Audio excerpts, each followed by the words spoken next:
What's Oh, up? We got another one. Real quick. I literally opened my phone and look at Instagram. Did you guys see they just Lethal Weapon 4K? I did see that. I just saw it. That's exciting. I don't know, man. That's another one where like we're gonna pay $65 for that set, and then they're gonna release the box set. But this is a box set. No, I know, but I'm talking about of all four. Oh, yeah, that'll probably happen. It seems like Warner Brothers trend now, right? Oh, so what's up? I'm cold, dude. Freezing, dude. It's cold in my house. Bro, what's the temperature in California right now? Too cold. I'm gonna say that right now. We're gonna pull this. Hold on. Let me look. Bro, it wasn't that bad today. It's cold in my house. My insulation and sucks in this house. Like the door seals and stuff, they all need to be replaced. Let's see. I wish you could see how much snow's outside right now. 57. Oh my god, dude! It's 40 here, but okay. Listen, before we start talking about movies, how can the weather app tell me it's 40 degrees, but it feels like 22? If it feels like 22, isn't it 22 degrees? Is there like a wind chill? Huh? I said, isn't there a wind chill? Or yeah, it's really windy here right now. Like incredibly windy. There you go. Yeah, but you are sick too, man. So it might be that. It's like a margin for error basically on their part. No, the actual weather app literally says 40 degrees feels like 22. Well, there you go. So, oh, damn, I knew somebody was going to bring up. Looking slick. Man, trying, dude. I got my Coca-Cola Oreo hoodie on. But I don't know, I don't know if this is going to stay on because I'm cold, but I'm sweating. Yeah. You know what I mean? Yeah. So, I do it for the people. I do it for you guys. So what's up? Just spoiling us. I just spent like the last hour trying to get everything set up, and then my Rodecaster Duo doesn't want to start up, so I'm like trying to troubleshoot it. I was like, okay, well, that's cool. All this for nothing. Well, what about your lights? Because I know you talked about you got new lights. I was testing them out earlier. I just didn't really like them for the space, so I think I'm going to try to swap it out for something else, something that's a little bit brighter, because it just felt very isolated to just like that spot. And when I was initially picking them up, I thought it was going to be a lot brighter, but you know, it is what it is. Yeah. Yep. I can't do the whole. I don't know. I don't know if I want lights in this room or not. I just can't figure out a good way. Like, Steve, your shelves, there's a split in the middle, right? Like behind your head. No, yeah. Well, technically, yeah, they could be a split, but I just don't know how to with these Atlantic shelves. I can only fit each section is small. You know what I mean? So I would have to run lights in the back. Like there's no way for me to run lights through the shelves. What do you mean through the shelves? Like in between? Yeah, they come together. Like if I wanted lights to run here, let's point. If I wanted lights to run like along here. Right? Yeah.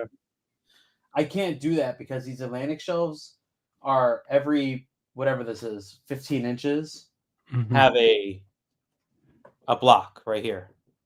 Why don't you just make a hole and just run it through the hole? Because I'm lazy, bro. Or just put them on the front. That's true. Yeah, but then you see the light strip when they're not on. Yeah, but you're lazy, so it just works. Yeah, but I also wanted to I like what you have back there, Jordan. That tube light thing you. Oh, yeah, it's just the one right there. I do need to put something else right here because it's nothing. The void. Yeah. I see you were playing with the talk to me hand earlier. Yeah, he's always over there. Hangs out right there all the time. The grips changed. He's arm wrestling it. That's like fire, man. Be careful. Did you draw on it? Anything on it yet? No, I don't know what I want to put. That's the thing, bro. I mean, I had a stupid comment. I don't know if I want to say it though. Do it. Intrusive thoughts. I was like, I just thought, I was like, man, it'd be so funny to like on the back of the hand, I'll just draw like a big dick. That way, all my friends who play with it, you know what I mean? Like, you don't know. Yeah. Oh man. I almost. No, go ahead. What did they say in what was it? In Dream Warriors, what they say? This room that's when you said intrusive thoughts, it reminded me of something they said in the movie. I can't think of it. Little blur. They talk like everything's on the open. Say what you want or something like that. I can't remember. Oh yeah, great. Now my dick's trying to kill me. Yes, Wait. yeah, that's what he says. He gets. Well, we keep going around in Dream Warriors. I'm trying to remember. It's when they're in the what do you call it? And he says, we just keep going around and around, putting maximum effort for minimum progress. And she says that it's all because of sexual repression. I'm pretty sure she says sexual repression. And I have to rewatch it. I don't remember that at all. Yeah. What's his name? Goes, oh great, now my dick's trying to kill me. Great. Oh, I remember now. Yeah.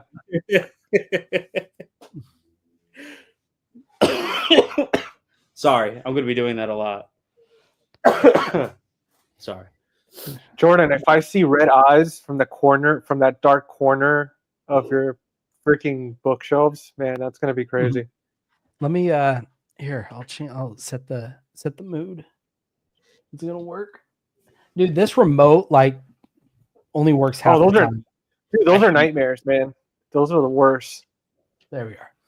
Did you just? Oh, dude, I thought you just changed Chris's light. I swear to God, I saw it change at the same time. Let's See, dude, can you like That's green? hilarious. There we go. Ooh, why don't you just get another one, man, and just put it on the other side? Or That's you what I'm want, gonna like, a do. different one? Oh, okay. just copying Jordan. Jeez. Can you guys hear the wind? On No. my crazy, dude. Crazy. Excuse me. Look, I have something cool that I want to look. Siri thinks I'm talking to her. First of all, did I tell you guys I got a new phone? You mentioned something like that the other day. Yeah. Yeah. How was that? I got the 16 Pro, but I went from the 14 Pro Max, and I feel like I'm holding a baby phone. Like this thing doesn't feel like a real phone. I feel like this is a toy. Yeah. A little tiny phone. But check this thing out. Oh, that's Oh man, I saw you did a post about that. It was Man, fast. sweet. Dude, Brother Belial is no joke. Yep. I've never ordered from them. They're so fast. They just shipped my I placed my Severin order for their Severin sale 2 nights ago, and it just shipped. It said it was, I think it's meant to be here Wednesday. I think it's Nice. Very fast, man. This is the second time I'm ordering from them, and I'm probably going to order from them more often. I feel like them and Atomic Movie Store are pretty quick about like shipping items out or like, whatever I'm ordering. But I got Madman on 4K through Brother Belial. I never heard of him. I remember it was like at my doorstep in like only a couple days. It was so fast. Nice. Yeah. Well, Severin's like that with me because they're like one state over when they ship out from. So like the 2 that I ordered, it's supposed to get here Tuesday. Oh yeah, they're in Arizona, right? Yeah. Yeah, like Scottsdale or Glendale, something, I forget. I think it's Glendale. Glendale? Okay. Mm-hmm. I picked up some good stuff from this Severin sale that Brother Belial was having. So I'm curious if anybody knows any of these. So I got Out of the Blue. That's the directed by Dennis Hopper movie. They still had a limited edition slipcover. I finally picked up The Changeling. Obviously, That's the a good original. movie. Yeah. I finally picked that up. who did the box set? Was that Second Sight? Yeah. Yeah. Is that one you're still looking for, Jordan? No, I got it. I got that one a few months ago. Oh, okay. Okay. That's a good one. And I think who else did it? Didn't Criterion do it? Was it Criterion? I don't know if Criterion did it. Someone else did it, and I can't remember. Was it Sever? I don't remember. I know Severin did. I think the first big set of it. Maybe that's what I'm thinking of then. It's the cover with the hand and the ball in it at the bottom of the stairs. Yes. Yeah, that's Severin. I also picked up Zombie 4. I'm trying to finally have all of those. I picked up Skinner. Steve, have you seen that one? I haven't. I've heard of it. Yeah. Isn't that about the that serial killer or something like that? I've heard of it too. I don't know. I've only heard like how notorious it is. Mm-hmm. I picked up. I got Lucio Fulci's Enigma. That's one I've never seen of his. It's not like peak Lucio Fulci, but it's still a fun watch. I feel like you would dig it. As long as it's better than Demonia or Demonia, however you. It is. Okay, good. All right. And then I got Revenge of the Living Dead Girls from them. Hoping to one day have a complete Severin collection, but we'll see how that. Yeah, that's a lot. We'll see how that happens. Are you gonna get that new box set? The House of Psychotic Women? Yeah. Not yet. I don't. I've slowed down with like ordering their stuff immediately. Mm-hmm. I did get In My Skin. That's one I want to get. Yeah. Okay, so is that like, because I've never seen it, is that worth a blind buy? It's really gross. Okay.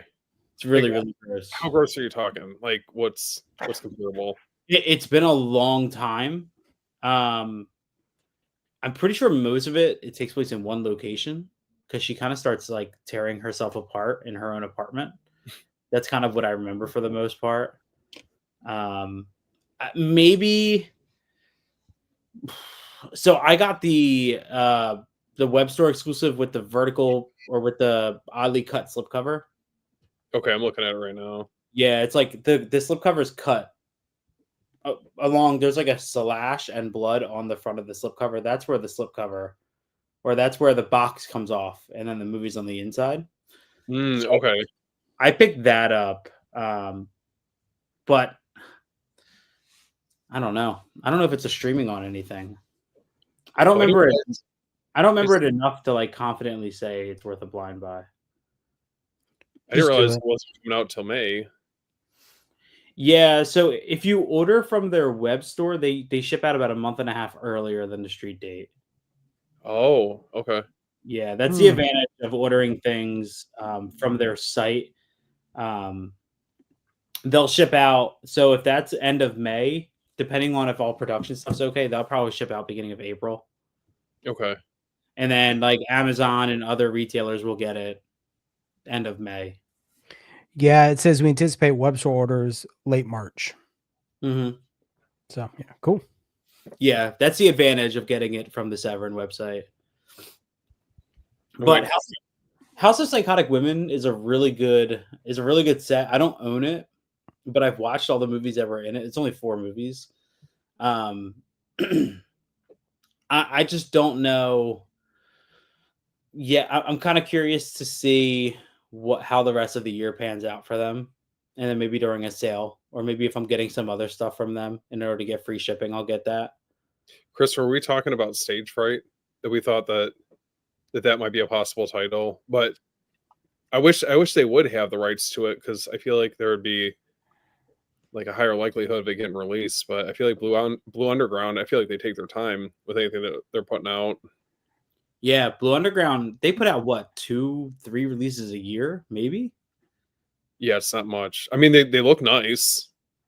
Yeah, they look really nice. My only like, I don't like the like, let's see. There's something about their packaging I don't love, and I can't figure out what it is. I don't know if it's the clear thing. I don't know. They're like incredibly thick. You know what I mean? What do they even have coming? I see that they have Venom, and then Let's see if they have any other titles coming up in the near future. I thought they had like a comedy coming out. I want to know, because I don't know for sure, why he doesn't own Maniac Cop 2 and 3. Because Maniac Cop 2 and 3 is owned by Synapse, and then he owns Maniac Cop because he directed it. So that got a blow underground release.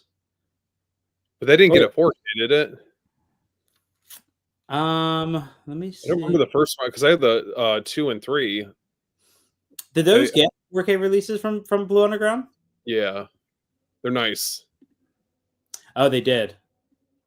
Oh, they did. Oh yeah. He doesn't own the first one. That's what it is. I guess because they only put out 2 and 3. I will say their release of Zombie might be up there, like as far as like 4K releases. That's one that I just every time I watch it, I'm like, holy hell, this looks amazing. Yeah, they put a lot of time and effort in, but I don't know about you guys. Like, I'm a little tired, and I get that it's hard to make new bonus features for older movies, especially ones where there's not a lot of information. But I'm not like an interview guy. I don't really enjoy watching hours of interviews. I don't mind them. No, Depending on how well they're done, obviously. yeah. I don't know. I just some releases like some releases I pick up and like, especially I'm not one with interviews for the cast. Like I'm more like Really? I've never been. I could see that. Yeah. Yeah, I've just never been attached to like I don't care what you did in acting before you did. You know what I mean? Like what's more interesting to me is crew career. Yeah. Okay, I get what you mean. Yeah. Because I recently watched rewatched the original Fast and the Furious. Mhm. And dude, the box set that I got, it's like a European one. I've never seen it before. It came with all 5 movies, and I came across it used. I got it. I mean, dude, $250. I couldn't pass that up. So at first I thought it was gonna be region locked and stuff, and ended up working fine. And it had a ton of cool features, which I watched the making of the movie. And dude, it was interesting, man. Like it was really fun to watch because like seeing them, like, they weren't talking about their careers per se. They were just talking about like the movie like experience and how some of them like had to learn how to drive stick shift and all that stuff. And seeing them, like some of them like Michelle Rodriguez at the time, and like you see like Vin Diesel when he's like starting to come up, and Paul Walker, and like just seeing them like before they started like blowing up. It was so cool, man. Like I really enjoyed that kind of like little time capsule. Did I remember on the first one, an old copy I had, and I used to watch it all the time. The special feature where they talk about how they souped up the cars for the movie. Was that in there? He was talking. Yeah, they were talking about it a bit, but there was like so many like behind the scenes. Like one of the features is what you're talking about, where they talk about just the cars, like the turbocharged cars and stuff. Oh, yeah. Dude, that one was so cool to me. Showing, talking about the different intakes they used, and they broke it down, taking it to get dynoed, and this whole feature on that. That was my favorite. Dude, the director's mind was phenomenal too, because he starts talking about how he wanted to appeal it to the viewers. He's like, how can I make it interesting so when he like presses the nitrous, it just travels through the exhaust and you see the explosion. And he wanted like the viewers to really understand like how the pistons were working and the combustion and everything. And I mean, that dude, man, like I wish he would have kept directing the rest of them, because especially part 2. Like if he would have done part 2, I feel like it would have done a lot better than what it did. Dude, Too Fast, Too Furious is a terrible Fast and the Furious movie. Hey, what about Tokyo Drift? Yeah, I like Tokyo Drift. That's a fun one. I like all the cars in that one. I mean, that was my favorite kind of cars growing up, was all like imports and stuff like that. JDM. Oh my god. And seeing Tokyo, man. Like I love movies where you see like the actual cities and get to explore, and that's because I mean the thing with Tokyo Drift, it felt very high school because that's what I mean. They were in the movie, they were like in high school and stuff, so it Mhm. kind of felt like a teen drama. But seeing the actual city and seeing them like drifting through it, and I mean, dude, that was so freaking sick. The whole scene that that famous shot in Tokyo, the big like Yeah. 4-way crosswalk, and they drift around that. With Tim Allen's son from Home Improvement. Oh wait, no. Oh yeah, Really? yeah. But when he was in the beginning, yeah, when he wrecks that freaking when he Yeah, wrecks this, what was it, Corvette or something that he was driving? Oh, that was him. that was Tim. Yeah, Yeah. oh my God, I forget his name. What does he say? He's something about a Borla exhaust. He was just calling him out on it. It was funny. You know what's really funny about those though? So Fast and the Furious was incredibly influential to my love for cars. Yep. And when I got older, I built. So I had a Mark I Audi TT that we did a big turbo for, and I started getting into car culture and stuff, and I loved it.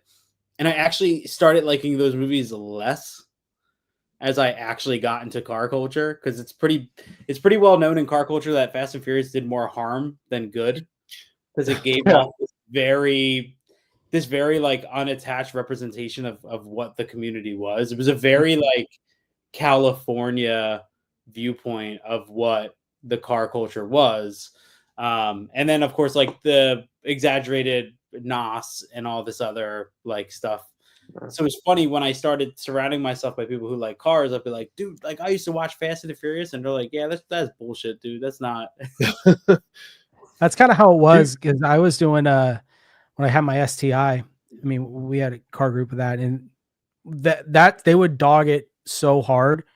But it's funny, we'd always play that the Tokyo Drift theme song. You guys know what song? Oh yeah. We'd crank it. We'd pull up the car meets and stuff like that. But you were saying it was funny, even like once you start to know more about cars, seeing some of the stuff in the movie is very, like you said, yeah, it wouldn't really happen like that. That's a little like in the first one when Brian's floorboard falls out. Now, like, why does that happen? Yeah. And I want to know, like, what is danger to manifold? Like, why? No, I don't know. Screaming danger to manifold. Like, I've never seen that error. That cracks me up. It's danger. Goes, shut up. I like Brian saying, I actually think Fast 5 is the best. Fast 5 is good. Yeah. Outside the first one, but I feel like after Tokyo Drift, it kind of becomes a different franchise. So I don't really attach them. It's like Jurassic Park, man. It's like the original, the first three. I mean, honestly, like to me, the first one ended in such a way that it never needed any other ones. And I mean, I know, like we know it was a cash grab and it was kind of catering to the audience and the whole hype.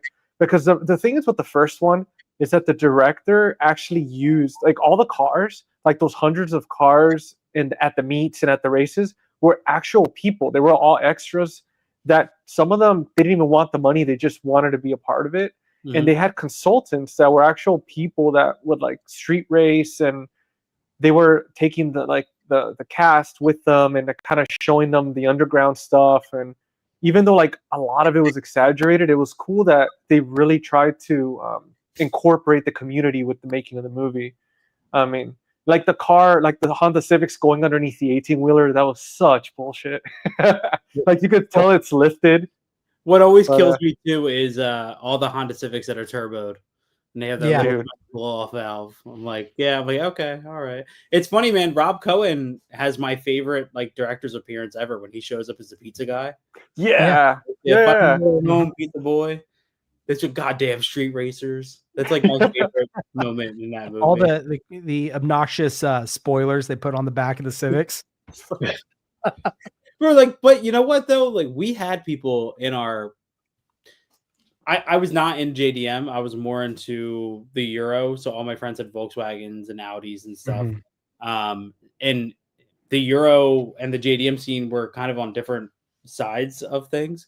GC, your dog is fucking with your cat heavy right now, bro. I'm watching from the stream, and I'm just like, oh god, leave him alone. He's just trying to sleep. He's about to get over it. Does your cat have a mustache? Yeah, he has a mustache. Oh, there it is. Your dog's gotta just fast- trying to, just wants to be around it. It's all it wants. Trying to be its Dude, friend. he's obsessed with him, man. He's constantly watching him and laying next to him, and it's so funny. Yeah, that's funny. But yeah, Sorry, like bud. JDM stuff was kind of like, I mean, not now, but when I was younger, we kind of looked down on it. We were like, all right, whatever, get your little 4-cylinder 100 horsepower Honda out of here, because we were paying 3 times the price for parts to put into an old Audi than you guys were for a Honda Civic and all that stuff. Yeah. Really, I mean, yeah, there was a lot of JDM stuff. Mine was just, like I said, we just had a bunch of Subaru guys. So we had, I don't know, I think it was like upwards. The most it got was probably 20 to 30. We'd pull in on some with Subaru. It was pretty cool. That's Good time. But it is cool. Yeah. But it got to the point where it was almost like keeping up with the Joneses with them that I couldn't do it. It got too expensive. Yeah. I used to be a part of this club that's pretty widely known called Clean Culture. And we used to go out to all these shows and all these meets and stuff. And I remember going out to the Poconos for a meet, and that was one of the coolest experiences ever. I actually had a friend, so my buddy Pat, who was a BMW guy, going to this meet meant a lot to us because Pat was moving. He was moving to Florida with his girlfriend, and we were kind of all bummed. We're all driving home. We're kind of cutting through Philly, and it was 4th of July. We were driving home, so the fireworks were going off in Philly as we're kind of coming down 95. And it was great because I'm driving next to Pat. It was like just one of those weird little memories I'll never forget. It was like something out of a movie.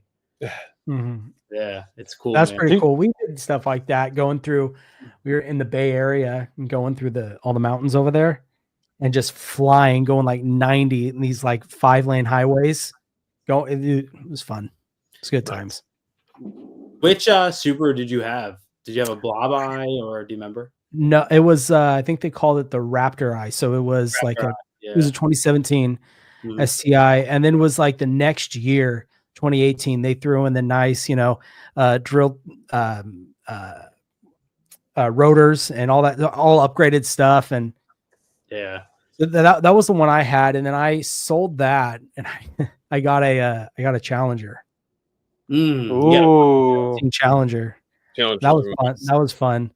Straight piped it and all that fun stuff. So, dude, I used to have an RX-7, a 1993 RX-7. No way, dude. Oh, did you really? Yeah, man. It had racing suspension, like the whole 9 yards. Had a small turbo on it, and I bought it from a friend because he collected RX-7s. And this one in particular was all white, and it was convertible. And convertible is pretty hard to find at the time. And this was back in like 2006, maybe around there, 2005 when I had it. And dude, that car was so badass. I mean, it was small. I'm 6'2", so that car was like small, like two people on it. But that car was so freaking fast, man. I love that car. I did not take you as a rotary guy. Yeah, man. I mean, well, so back then, dude, I always had a Honda Civic, always, because it was so easy to find. Like I would always buy like between 92 and 94 Honda Civics, because you'd get them for like $1,500 down here to the most $2,500, and you just fix it yourself. Like that car is so easy to take apart. But then my buddy had it and he sold it to me, I think for like $3,700. I mean, I was like, holy shit, an RX-7? And hell yeah, like I'll freaking take it. Because I got into it originally because he had like this badass one that I really wanted that was all red. It was a lot newer, hard top and everything. And he had like a big turbo on it with the full get up, but couldn't afford it. So I was like, hey, I'll settle with the brother of it. But yeah, man, like that car has my heart. So to you guys, what is your favorite? Because like, I think of Fast and Furious and I think of the Supra and I think of the Charger, right? Those are like the two cars to me I immediately think of, but I love Brian's Eclipse. I even love Jesse's Volkswagen Jetta that he has, the white one. Yeah. But to me, the Charger is kind of like the perfect representation of Fast and Furious. When I see that car, I think about Fast and the Furious. Like twisted the chassis going so fast, so much horsepower. Yeah. He's like, I've never driven it. What? It scares the shit out of me. So much as that car did. Yeah. I love when he's like, he's like holding his hands. He's like, when I was done, I couldn't feel my hands. When I was done. Yeah, he's like, I couldn't lift my arms. Oh, yeah, I couldn't lift my arm. Yeah. Yeah. So we watched Gladiator 2 earlier. Has anybody seen that yet? Yeah, No. I went and saw it in the theaters. What's the What did you verdict? think? It was good. I enjoyed it. It took a little bit of like research on her and I's part to figure out exactly how all the characters like came together. You know what I mean? It took a little bit of like, okay, who was this person? Who was that person? Like it took a little bit of figuring it out. But I thought it was good, man. I thought Paul Mescal was great. He did a good job. Yeah, Pedro Pascal was good. The story was it had me hooked. Like I was rooting, you know. Yeah, the two brother Caesars, the crazier one. I loved his character. Yeah, him and what's the monkey? I forget. I already forgot. Dundus. Yeah, Dundus. And immediately made me think of Caligula. Yeah. His character exactly. Yeah. When he nominated him, I thought it was good, man. Like I don't know. It's nowhere near the first one. no, Like, you can't beat that. Yeah, nowhere near. But Hey, but that sea battle was pretty sweet. yeah. Oh, I haven't seen it. Don't you spoil it. It's in the trailers. Oh, thank God. Okay. That one's in the trailers. Yeah, I'm going to watch it tonight. I'll pick it up on 4K. Like, because I have the first one. I upgraded the first one to 4K when this got announced. Yeah. So I'll pick it up. I thought for some reason that already came out. That doesn't come out till March. I think it got delayed. How does Nosferatu have a 4K? And I don't know. not out yet. Mine just came in. Ooh. Dude, show us again. Yeah. That back there. That's nice. Damn. That showed up. Are you guys seeing The Monkey this weekend? Oh yeah, I'll be there. This coming. Yeah, I'm gonna get Thursday night. I think I'm going. Yeah, I have to see it. I'm going to be on a podcast about it. The Average Reviews. I'm going to be on their show about it. So we got to figure out. I'm off Friday, so we'll probably go see it Friday night. But I love the fact that they're playing that movie in churches. I saw that. I was like, what in the world? Yeah. It's good marketing. You know, it's something unique. Its world premiere was at a church in California. I don't know. That's what kind of church, that's what I want to know. Because you wouldn't think, like, from the surface reading it, like a church would not put that movie out or at least premiere it. I don't know if it's like, hey, we love your movie so much. We're going to probably not. But I'm sure if they offered up some bucks, enough money, we'll get it. Oh yeah. Yeah. Oh, yeah. I got this in the other day. Oh, I want to grab 4K Life Force. Dude, but this slip cover is nice.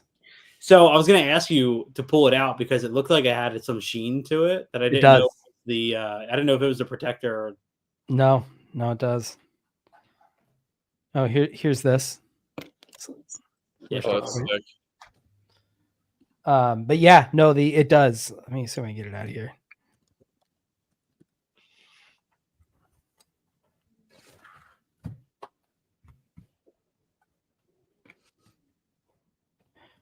So yeah, I don't know if you can see it. Oh yeah, that looks. Oh my God, that looks. That's good. nice, dude. There we go, right there. Oh, that's wow. You did a nice job with that. Yeah, no, it looks good. I haven't got a chance to watch it yet, but no, it looks really sweet. Definitely tempted because the director's cuts in 4K as well, right? Yeah, you got both cuts on 4K and their own discs. I have the Screen Factory one, but I only ever watched the director's cut, so I never watch it in 4K. Yeah, and then I got this. I haven't watched this one yet, but Cruising. Oh hell yeah!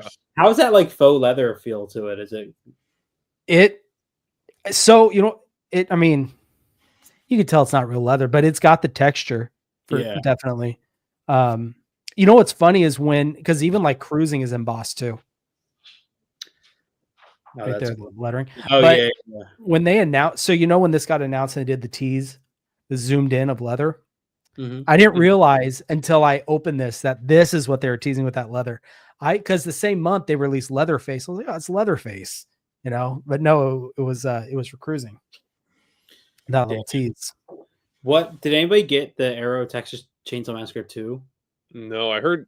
No, I did, but I'm still waiting for mine to come in. I heard mixed things on it. Is it the same transfer as Vinegar Syndrome one? I think so. I think, but I heard that the Dolby Vision doesn't work on some players. From what I understand, it's a black screen. Yeah, that's what I heard too. But a lot of people didn't know they put that movie out on Blu-ray before, in like a deluxe. Yeah, edition. yeah, it's pretty. It's really nice set too. Yeah, I used to have it and I remember when I got the Vinegar Syndrome 4K, I sold that, and I sold that thing for like $100, man. That Arrow one. Yeah. Do you still have your Arrow Reanimator set? Yeah, I have that and Bride. Yeah, nice. Yeah, because there's no. I mean, dude, these are cool. Like these like hold such like a weird sentimental value to me. Well, especially that Bride one's really nice. Yeah, this is really cool, and I don't know when this will ever get another. Well, that thing, I mean, that's like an old original, back in the day. dude, that's cool. Yeah, it's like it's not a hard box; it's like paper. Mm. And then this is cool too. So this is the comic. This is what that looks like with the heart on the back, and then it's like one of those, what do you call it? Case. I even still have the J card.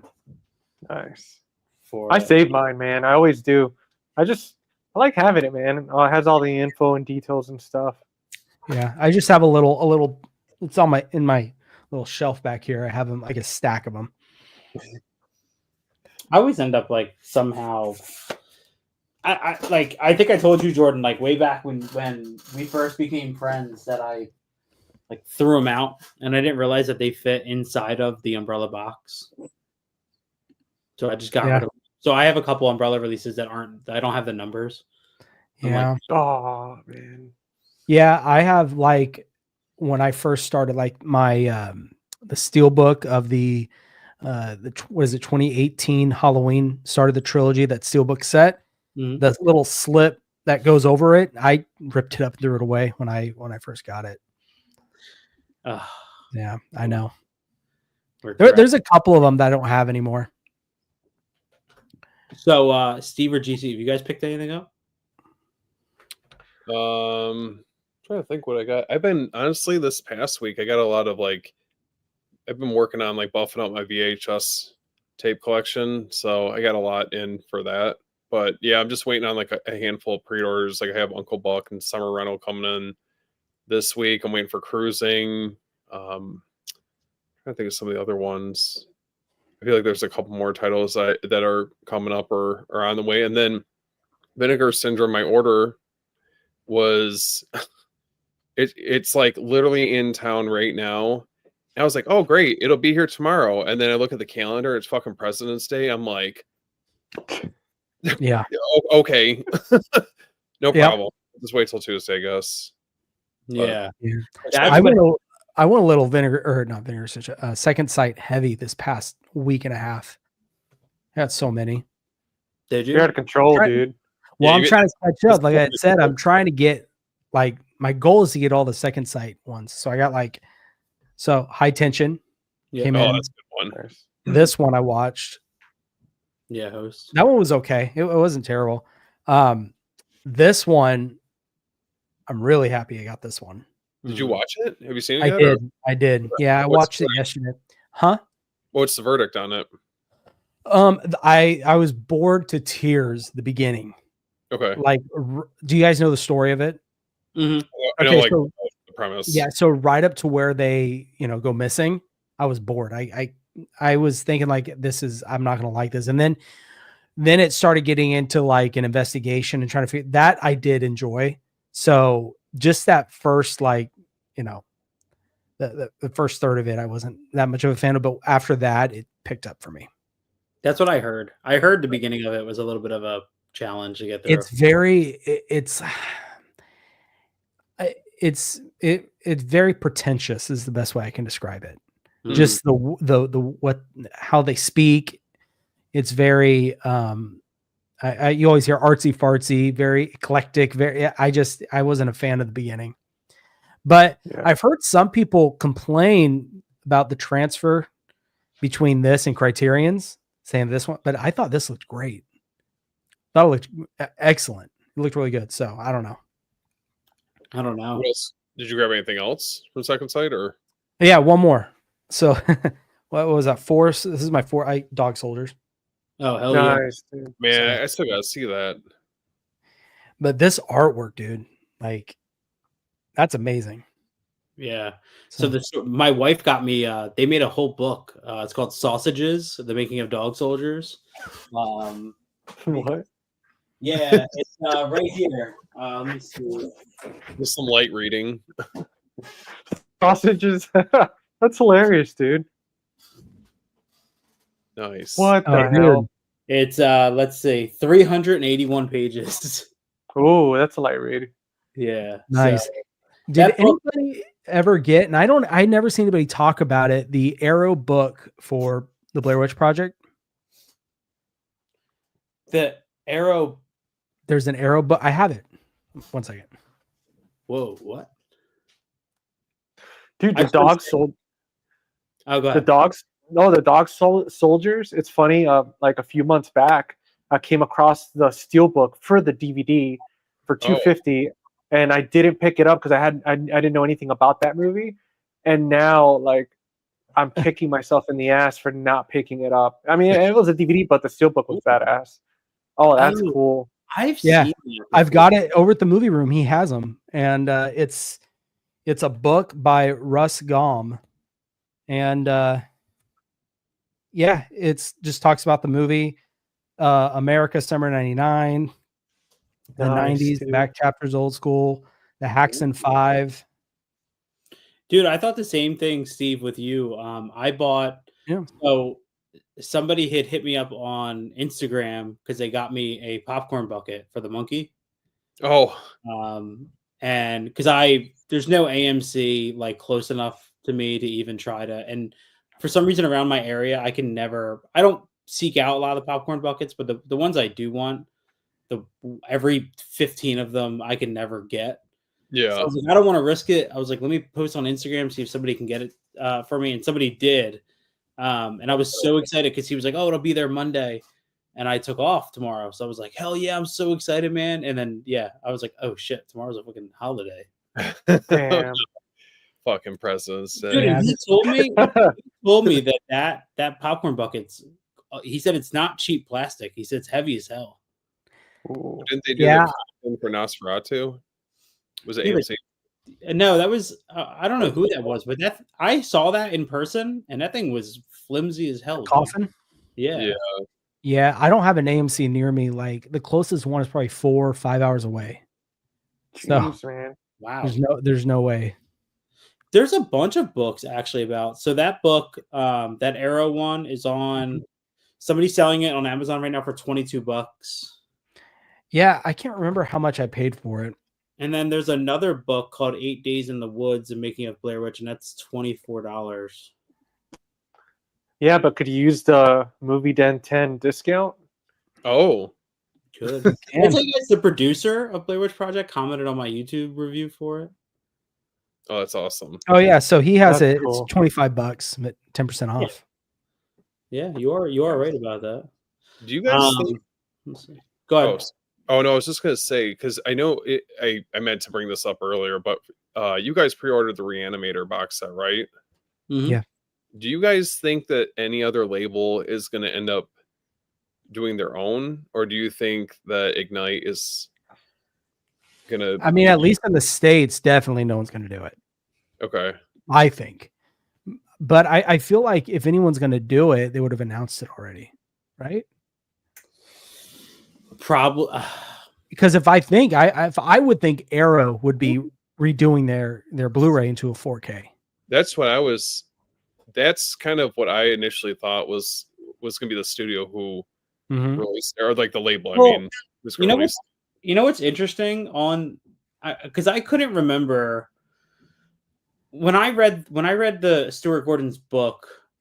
He had no mention of who put out of who produced Reanimator, right? He never mentioned it. What happened that I missed? Nothing. You didn't read the comment? No. Oh, dude. Oh no. He said, "I still have my Dune." I don't even know how to say it, Dune. Oh, there we go. Oh yeah, the Dune.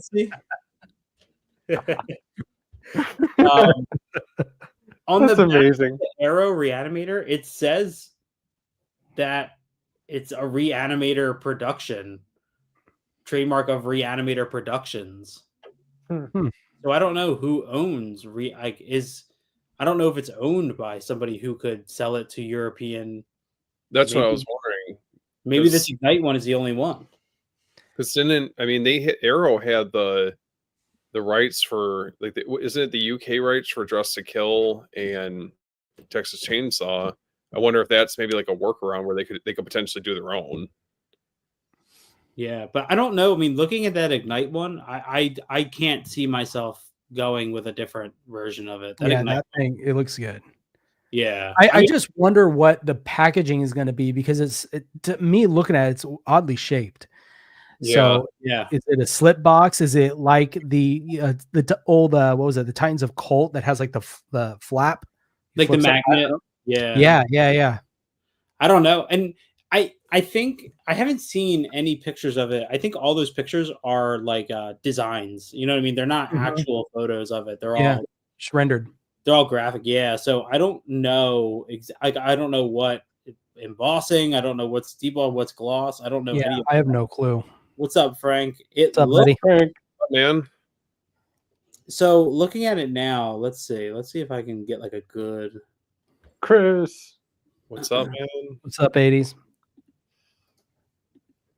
Have you guys gotten anything from Ignite before? I've never ordered anything from them, so that's kind of why I'm like, I kind of taking my time with picking this up. I have their it's the one other one that they put out. It's funny, you go on their website, man, and it's all Reanimator, like their whole I have the Invaders from Mars. Oh, okay. Standard. It was great. I mean, really good. So looking at this now, it looks so it's a perfect bound book. There looks to be. Are they region locked? Ignite? Well, they're 4Ks. It shouldn't be. Oh, okay. But it says here it's a web store exclusive through 2025. So, and then it says 150-page hardcover book. And then it looks like the art cards are housed in a envelope. You said through 2025. So is that saying they have like an exclusive rights for this movie for the year, and then next year other labels? I mean, I don't know. That's what it says. It says the new 40th anniversary 4K UHD is a web store exclusive, available only at Ignite Films through 2025. So, or maybe it would be carried through like other stores. Yeah, I mean, definitely could be. It's so open-ended. Yeah. And the other thing that they haven't said is the integral version on 4K or not? Because I'm one of the few people who prefer the longer cut of Reanimator. So I don't know if that's on 4K or not. It's just listed under bonus features. Did you guys end up getting the deluxe box set then for it? No, whatever one was $80, that's one I got. Okay. That doesn't come with the little figure or the poster. Yeah. Yeah. There's some cool stuff though. So let's see. So the new bonus features, it's a Reanimator 40, conversations with Jeffrey Combs, Barbara Crampton, and Brian Usna, interview with the editor, which is cool, legacy and impact of Reanimator. There is a look back at Reanimator the musical, which Stuart Gordon did direct for the stage. They have a full bonus feature about the restoration. And then one thing I'm really excited about, because I read Stuart Gordon's book, is that there is a bonus feature documentary, The Organic Theater Company of Chicago. It's a 1977 documentary featuring Stuart Gordon. Mm. So, because he started in theater, and he actually, so his book's called Naked Theater and Uncensored Horror, because he actually got charged with obscenity, him and his theater group, for the kind of theater productions he was putting on. He was taking, way. yeah, he was taking like these old, I guess kind of like these old, really well-known plays, and just like making like all the actors would be naked. And he was doing interesting stuff with it that was like drawing in crowds, but he was charged with obscenity. I forget what state it was, but yeah, he was charged and had to go to court for obscenity until it was ruled as art, and then the charges were dropped. So we get a physical upgrade with the new Days. I don't know. Does that Weeks later I can see. This days later doesn't need that movie was shot on like the way it was shot. It needs to stay. I mean, maybe a Blu-ray, but even then, it might be a little overkill for it. I feel like. Now, Weeks later, I think that could probably benefit from a 4K, but that's it. I would think. Oh wait, we still don't have. Well, 28 Days Later, there's a Blu-ray, isn't there? Yeah, there is. Oh yeah, then I don't think they will do it. I personally don't think they will. Well, then you have, because you also have the prequel. You have the prequel Nia DaCosta directed movie coming out next year, or is it this year? I think next year is another 28 Days Later movie. Really, I didn't know about this. Yeah, so it's called something, The Bone something. Now, as far as upgrade, I don't think we'll get like an upgrade as far as like transfers wise, but I can see them repackaging it and putting it back out. Yeah. I guess I can say with the other movies. Oh, they'll definitely do a box set, man. Like they're gonna milk it. So it's called 28 Years Later, The Bone Temple. It comes out January 2026, and it was directed by Nia DaCosta, who made the Candyman sequel. Okay. Cool. So that's already, and that was written by Alex Garland. So they're definitely planning. I'm sure something's gonna happen. You know what I mean? They're putting a lot of attention on that franchise to put out 2 movies, sort of back to back like that. Yeah. What do you guys think about Linda Cardellini as Anne Voorhees? Man, I just want that show to happen. That's what I'm like worried about more than anything. It's just they keep tossing around all this news about casting and production and like these timelines that keep getting moved around. But I just need anything. Friday the 13th, please. Just anything. Yeah. I feel like the stuff I was most excited for. I mean, I think she's perfect casting. I think she would be great. You need to sell like what terrifies me so much about Mrs. Voorhees is that sudden twist at the end of the movie, like when she's talking and she's telling his son, and then you can see it click and you can see sort of a change in her immediately. Then she becomes so terrifying. You need to be able to have both sides of that, but I don't know. Like Brian Fuller dropping out of it, I was like bummed about because I thought he'd be great. And then A24 they were involved, but I haven't heard anything about them being involved in it. And yeah, I don't know. I'm excited. She's like, to me, for that franchise, is like Marissa Tomei's Aunt May. You know what I'm saying? I saw that. I was like, what in the world? I feel like the whole time I'm going to be like Velma, right? It's an outlaw field casting. What was her name from Freaks and Geeks? Yeah. I think she has but I guess they're gonna tell it. I guess it's a prequel, like her. Is it Mrs. Voorhees young, like when Jason died? Well, that's what I wonder. Is it gonna be like as we see her, or are they gonna age her up, give her that look, chop her hair, you know what I'm saying? I don't know. I think the whole show should be the first Friday the 13th, except just from the point of view of everything Mrs. Voorhees saw the whole time. Like her doing 100 miles an hour down that dirt road in that Jeep before she comes across what's her name? You know what I mean? Like it should just be like 8 episodes of her just watching everything that happened in the first movie. It's going to be like in a violent nature, but Mrs. Voorhees Yeah, just walking. yeah, it's just Mrs. Voorhees walking. Oh, Do you guys think that they're gonna do something where like they show her kind of like pregnant with him and like the whole like him being born and kind of them seeing him all deformed as a baby and stuff like that? I think you're gonna see him cut his own umbilical cord. With the machete. Pull out a machete. yeah. A baby one. He uses a butter knife. Oh, I could see them doing kind of flashbacks though. Yeah. Frank just brought up that movie Mads, which I haven't seen Bring that yet, back. but that's getting a German release, I think. I think I saw that's one I've heard about, but I haven't seen yet. Is that a Shudder movie? I thought that was a Shudder thing. Mads. It has a great poster. The poster of this is insane. Yeah, it's on AMC. Paul Dano. Wow. He could pull it off. Yeah. He's a creepy dude anyway. Who is Eli Voorhees? Who's that? Did I miss something?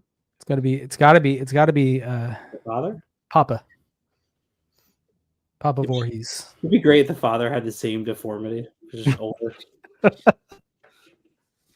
Like he looked exactly like, I mean, I thought. There you go. Okay. We're supposed to be that. Okay.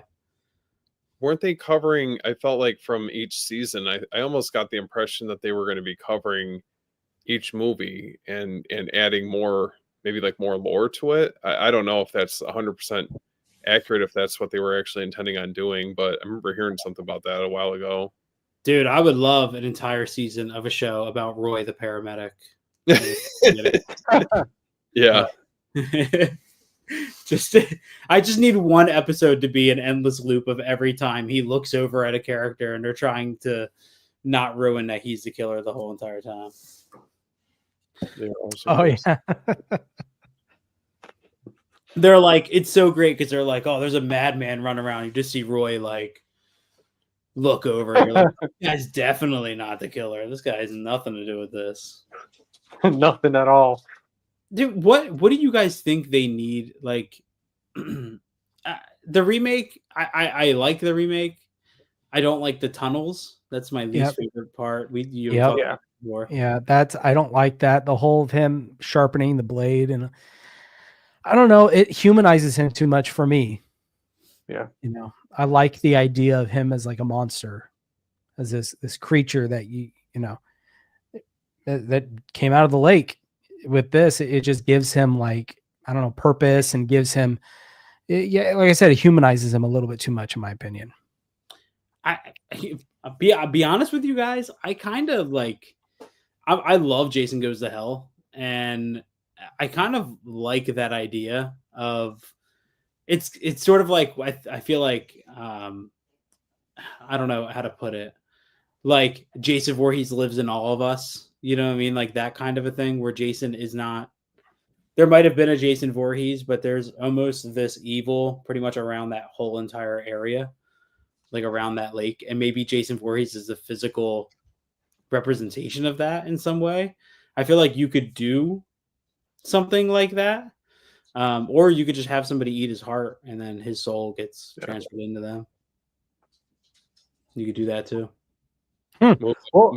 Movie Odyssey was asking about Mandy. Have you guys seen that? Yeah. I don't. Excellent movie. I don't. That's with Nick Cage. Yeah. I don't know. Like I remember we watched it. I bought it, but I've never watched it again. That was kind of like a one and done for me. Mandy, I don't know if I. That's this one. Cosmatos. He also did Beyond the Black Rainbow. This one. Yeah, that's a good movie. Yeah, I've just never watched it after the first time. There's like that whole let's see, do 5:38, 24. There's that whole scene when the cult leader is talking, and it's kind of like the 3D colors. It's like the red and the blue because the faces. Yeah. Start to like mend, and I remember I thought I was having an anxiety attack watching that. And then all I remember is that there's a scene with a tiger. I don't know what the tiger had to do with anything. Oh, it's a metal. But there was a tiger. Man, I remember seeing that movie for the first because I saw Beyond the Black Rainbow around the time it came out, and it's like an experience watching both of those movies. Like, but it's definitely it's not something I would go back and watch on a frequent basis, but I'm definitely excited to see what he's got in the works. I think he's got maybe like 2 movies and he's supposed to be working on in the near future. I actually really like, and it's a shame. It's not a shame. The director's a piece of shit, but I actually dug. Oh my God, what's that other Nicolas Cage movie that was in around that time? Directed by Richard Stanley. The Color of Space or something? Yeah. Oh, I enjoyed Color of Space more than Mandy. really? Color of Space? Yeah, I liked Color of Space a lot better. That was a weird movie.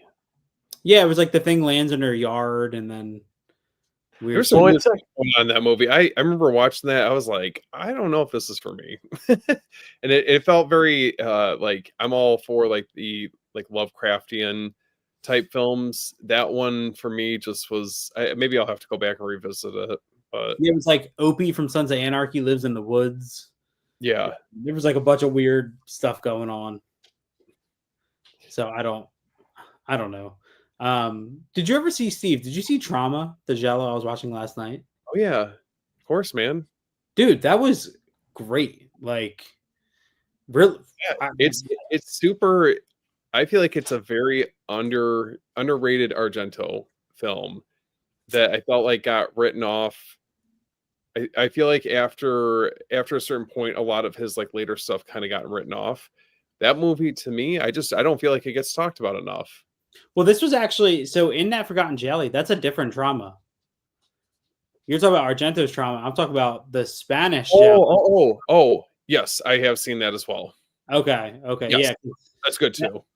Dude, it was really, and for you guys who aren't as into Giallos, getting that Forgotten Jelly Volume 1 and watching that movie is actually kind of a good like introduction because it came after the Giallo boom, like after Giallo had kind of died in the early 70s. That this came out, and it's extremely traditional in the sense of like it's a straightforward single location plot. Mhm. It's basically this writer stumbles into this inn, and while he's there, we know that the woman who's running the inn is a little. We just know something's off with her, and as he's there, these guests begin to arrive, and every night when the guests are there, they get killed. They get their throats slit by a black glove killer using a razor blade, a traditional fold-out razor blade, to kill them. And it's incredibly funny because the movie finds any excuse to make sure that every female character is naked. Like there's a moment at the end. So the first couple that shows up, the girlfriend is stretching nude in the bedroom, and they show this for like 10 minutes. Then Nice. there's an older guy who shows up with a prostitute, and obviously we see her naked. Then towards the end of the movie, his wife shows up because she thought he was missing. They hug in the driveway, and then it cuts to her naked in bed. Like, man, they literally found every female character in that movie is naked. It's like a reoccurring thing with a lot of giallos. There's a lot of nudity. You got to pick and I feel like I have to pick and choose when I'm watching them. Yeah. I feel like the next one in that set was one I never heard of. I think I'm gonna watch it tonight. The Killer is one of 13. I don't know if I've seen it because I know that the Forgotten Gialli box sets, they have a handful of them that I haven't seen before, but that's like half the exciting part about it is just because there's obviously the more known ones, but then you get an opportunity to dive into these more obscure ones. Sometimes I feel like that there's like some hidden gems out there that at least I've never seen before. Have you guys seen any of the homegrown horror box sets? I want them. Yeah, they look pretty sweet. They're like the made for TV horror. Mm-hmm. Yeah. They that I remember kind of not being excited for that when those sets first came out, and then as time went on, I heard such good things about them. Yeah, there was one. I think it was called Winter Beast, and it's the stop motion creatures. I don't know. It sounds really good. Have you guys ever seen? Because I just got this. Have you guys ever seen Flesh and Blood? No. This is a Paul Verhoeven movie. You know, RoboCop, Starship Troopers, Showgirls, Basic Instinct, and Rucker Hauer. And I don't know. It's like a medieval. I haven't watched it yet. I just didn't know if you guys. I feel like Paul Verhoeven gets a lot of attention, deservingly, but this is one movie of his I've never heard anybody talk about. Yeah, I've never heard of it. Yeah, Cape Light put out this Blu-ray, and dude, these Cape Light media books are so cheap. Like this was like $19 on release day for it. I don't have any Cape Light stuff. That's my Yeah, second. that's really nice. That's a really Yeah. nice freaking like book, man. Yeah, because I know Umbrella put this out. Give me a rundown. What to expect? I've seen. Ooh, Dude, expect awesomeness because the franchise is phenomenal. As it goes on, it gets crazier and crazier and Yeah. more fun. Would you guys agree that out of I think like the major horror franchises, I feel like that has the most rewatchability? At least I feel like that. Ooh. I don't know. Maybe everyone's a little different in that regards. I come back to them pretty frequently. I mean, I'm a massive Halloween fan, so I can always go back and watch those. But that, Yeah. like you said, that's just me. Mhm. I think Nightmare on Elm Street has a big rewatchability too. for sure. Minus the second one. really? I'm not a fan of I like the second Freddy's one. Revenge. The I whole love idea, I know a lot of people do. I don't know. The whole thing where he like goes out into the pool party and just goes and scares everybody. Kind of takes out the idea of him only being in dreams for me. So that's my only gripe. Am I the only one who, when I was younger, questioned the time loop sequence in part 4 of like a broken DVD? Oh, yep. I know what you're talking about. Dude, that's Yep. one of the coolest moments in any of the major franchises when they just keep playing that over and over again, and it just keeps going. That goes on for like I feel like 10 minutes. That time loop sequence. Until they finally realized, and I was like, "Oh, my shit's not broken." But no, Friday 13th, man. I actually think as time goes on, I learned to love the ones I didn't like as much before more. Like I still think Final Chapter is so Jason Lives is my favorite, but right next to it is Final Chapter. I think Final Chapter has the best characters. But I still think Friday 13th Part 2 is better than 1. The first Friday 13th to me is like 4th in my ranking. Friday 13th Part 2 just does it all better. It just kind of, which is what you would expect from a sequel. You know what I mean? Do it better, and it did. I just absolutely despise New Blood and Jason Takes Manhattan. They're just the only two I could never get into. What See, I about like 3? Yeah, I like 3. Yeah, 3's Three's up there for me. I like 3 a lot. Jason Goes to Hell is the only one that I feel like I have a tough time revisiting. And just because I feel like I had seen it like the least amount of times compared to the other ones. And I feel like that's one that I just need to kind of like go back and like, revisit, rewatch, kind of try to like develop a greater appreciation for it. Because I think as a whole, I don't know, you could take something away from any of these movies, and I feel like they're all pretty solid. I feel like Jason Goes to Hell is going to have a revival, especially with that documentary coming out, and the Arrow. I think you're going to see a lot more people talking about it because I think Jason Goes to Hell is like a massive swing, and I don't think it hits everything it intends to, but there's so much cool stuff, and it has, in my opinion, the best kill in the entire franchise, which is the tent kill. Oh yeah, He stabs a girl in the stomach and rips her straight up, practically in half. I don't know, man. That movie's always been so. When I was really young, the Peter Brack book, Crystal Lake Memories, came out, and at the time, being young, I would just look at it for the pictures. You know what I mean? Because all the actresses every photo they had of them, they were naked, or it was like and I was young. It was like an image by image of the kill scenes. And and that Jason Goes to Hell kind of felt like the forbidden one to me because I didn't have much access to it. So I watched all of them, a whole bunch, except Jason Goes to Hell. And when I finally saw it, I was like, oh man, this shit fucking rules. But like the idea of Jason's not in it, I'm like, yeah, it's different, but like to me, it's kind of like the Halloween Ends thing. Like I still love Halloween Ends. You know, it was at least I can appreciate it. At least they tried something different. Halloween Ends wasn't terrible. No. Halloween Ends, in all accounts, is an incredibly well-made movie. Like that movie's incredible. Like I watched it on its own not too long ago. And I was like, man, this movie works. It holds up by itself. Yeah, I was like, this movie, and I still think it's better than Kills in that trilogy. But yeah, well, Kills, that the beginning is my favorite Kills. I mean, I think most people, when he escapes the house. Yeah. But other than that, it just kind of dips for me. Yeah, I got a question for you guys about like these franchises, right? Because so we all know that Freddy Krueger was brought back by the Dream Demons.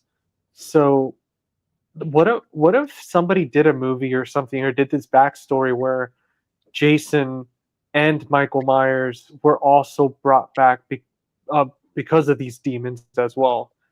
You know, because it's like that's one thing that we never know. I mean, I know at least with Jason, it's like obviously with everything that happens with this guy, it's like even to the point, like you said, Jason Goes to Hell, where he's not even there, but his presence, his evil presence, is still there. It's like, what if somebody did a movie where it's just that point of view, where it's like you see these demons kind of like going through and like kind of talking to them or bringing them back or something? Talking bringing them back, like Freddy versus Jason versus Michael. Well, no, it's just more like kind of like a prequel, kind of like seeing that moment, like what brought back Jason in part 2, or you know what brought back Michael Myers, kind of like how we saw in the movie. I forgot which one it was with Freddy, where it shows like when that house, that place is burning down, and then the demons visit them, and they're like, "Hey, we could make you immortal and stuff." Yeah, well, technically, I mean, if you want to look at it from a technical point of view, Jason's alive for the first 4 movies. He never technically dies. Well, until the end of final chapter. And then he's brought back to life in Jason Lives resurrection style, you know, with the pole in his chest and the lightning strike. So I don't know. I don't know if I wouldn't consider Jason a demon in that way, meaning like he was brought back for something. I think he's literally a resurrection. And then once you're dead and you come back, there's no killing you. You know what I mean? Because then Jason Goes to Hell says that Jason Goes to Hell kind of claims it is a spirit, and anybody who eats his heart, Jason transfers into their body and takes their soul. So I don't know. It's interesting. You got me wanting to watch it again. Yeah. What horror film? Ooh. The most? Is a Serbian so many. It should be. Well, I would think so, but I've never seen it. That's a movie that I don't have any intention on watching. Dude, never, man. Like I'll never, like you couldn't pay me to watch that again. I know it's a movie, but I know Chris might have a different opinion, but I can't. I don't know. From what I hear, I can't do it. I just tell people to watch it once, you know. Oh, just give it the old one go.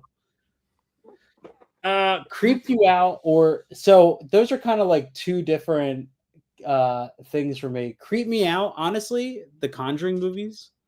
Dude, seeing the first Conjuring in theaters was so scary when I saw it.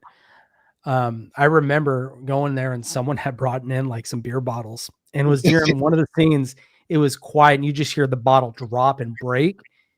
Dude, the whole theater, like you could hear it, the gasp, it went everywhere. That's one of them.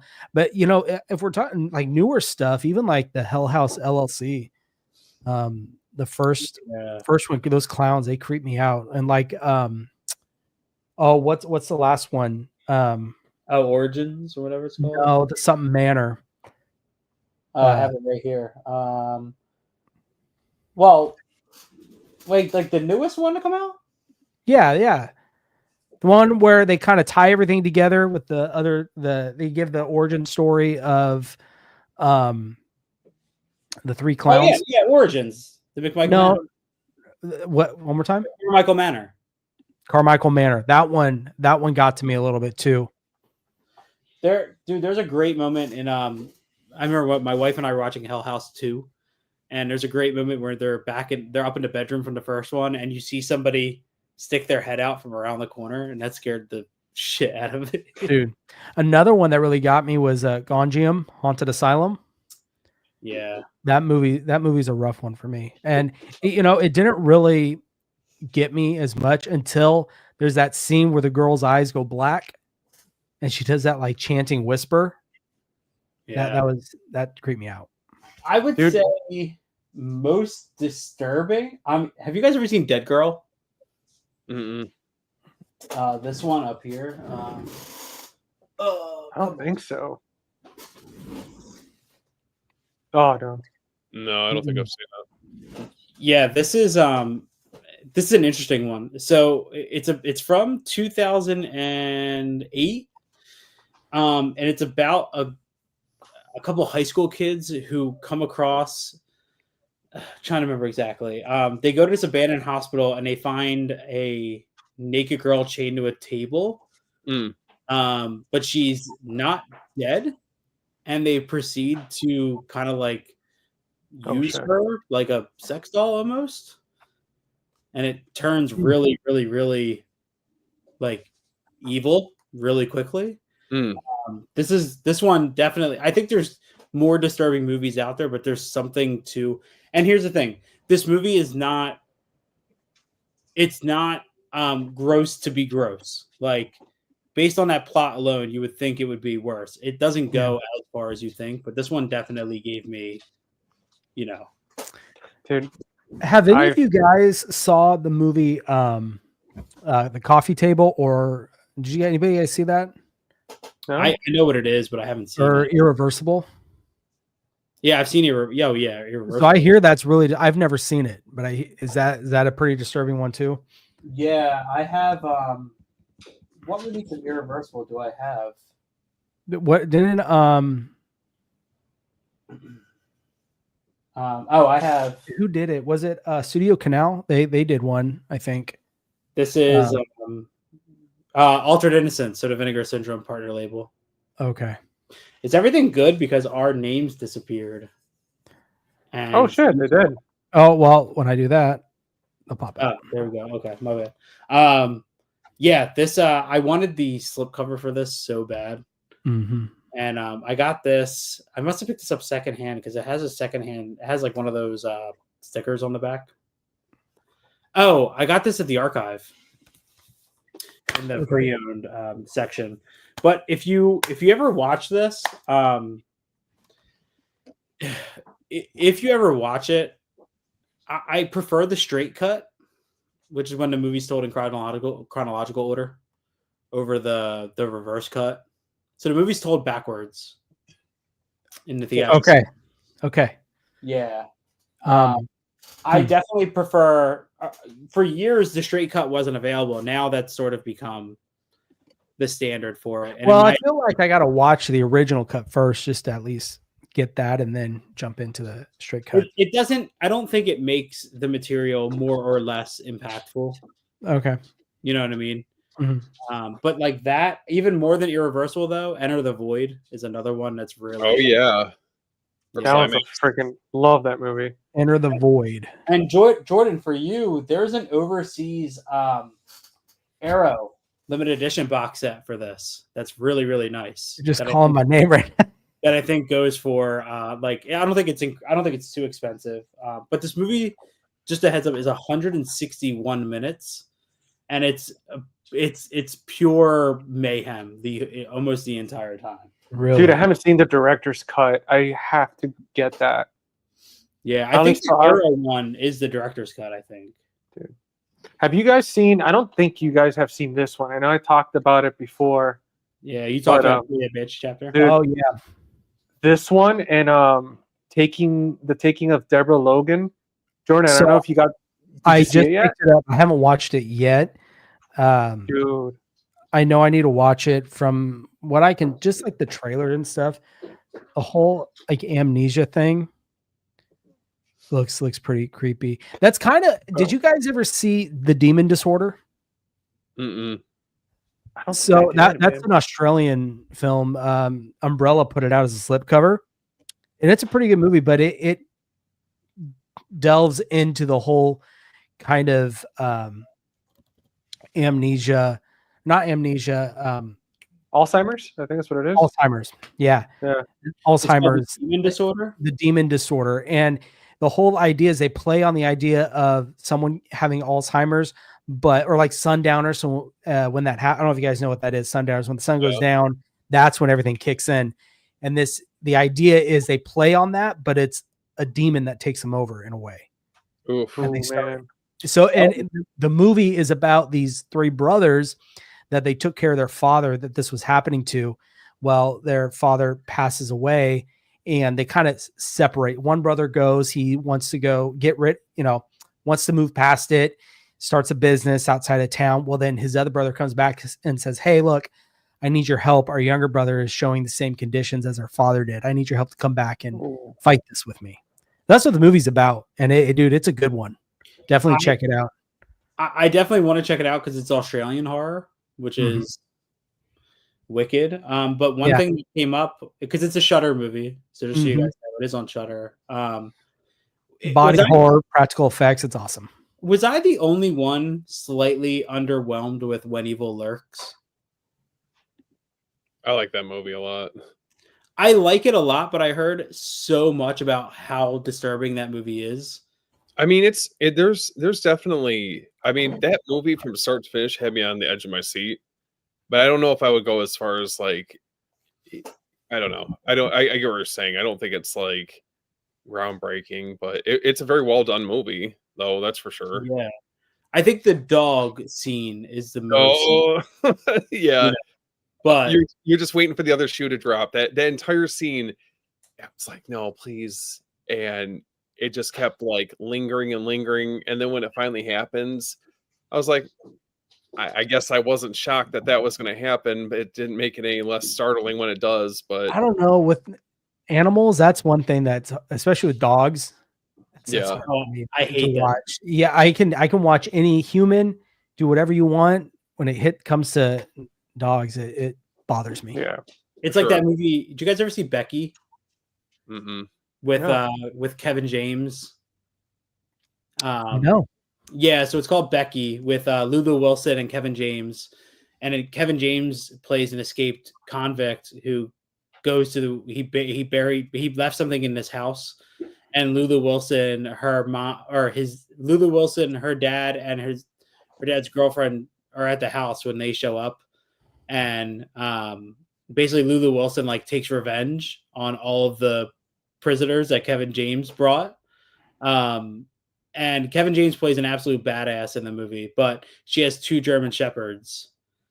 And oh man. And yeah, there's one unfortunately gets killed, but the other one gets slammed in a van door, and it just like the two scenes that I skip. Yeah, Damn, I have dude. German Shepherds. That'd be a hard one for me to watch. He's back here somewhere right now, running amok. Yeah. Well, that's like John Wick. I can't watch that. Oh yeah, dude. I will skip to just right after that happens, and I'll watch it. That's my wife and I just rewatched John Wick, like out a couple weeks ago, and that's so sad, man. Like, dude, it's hard.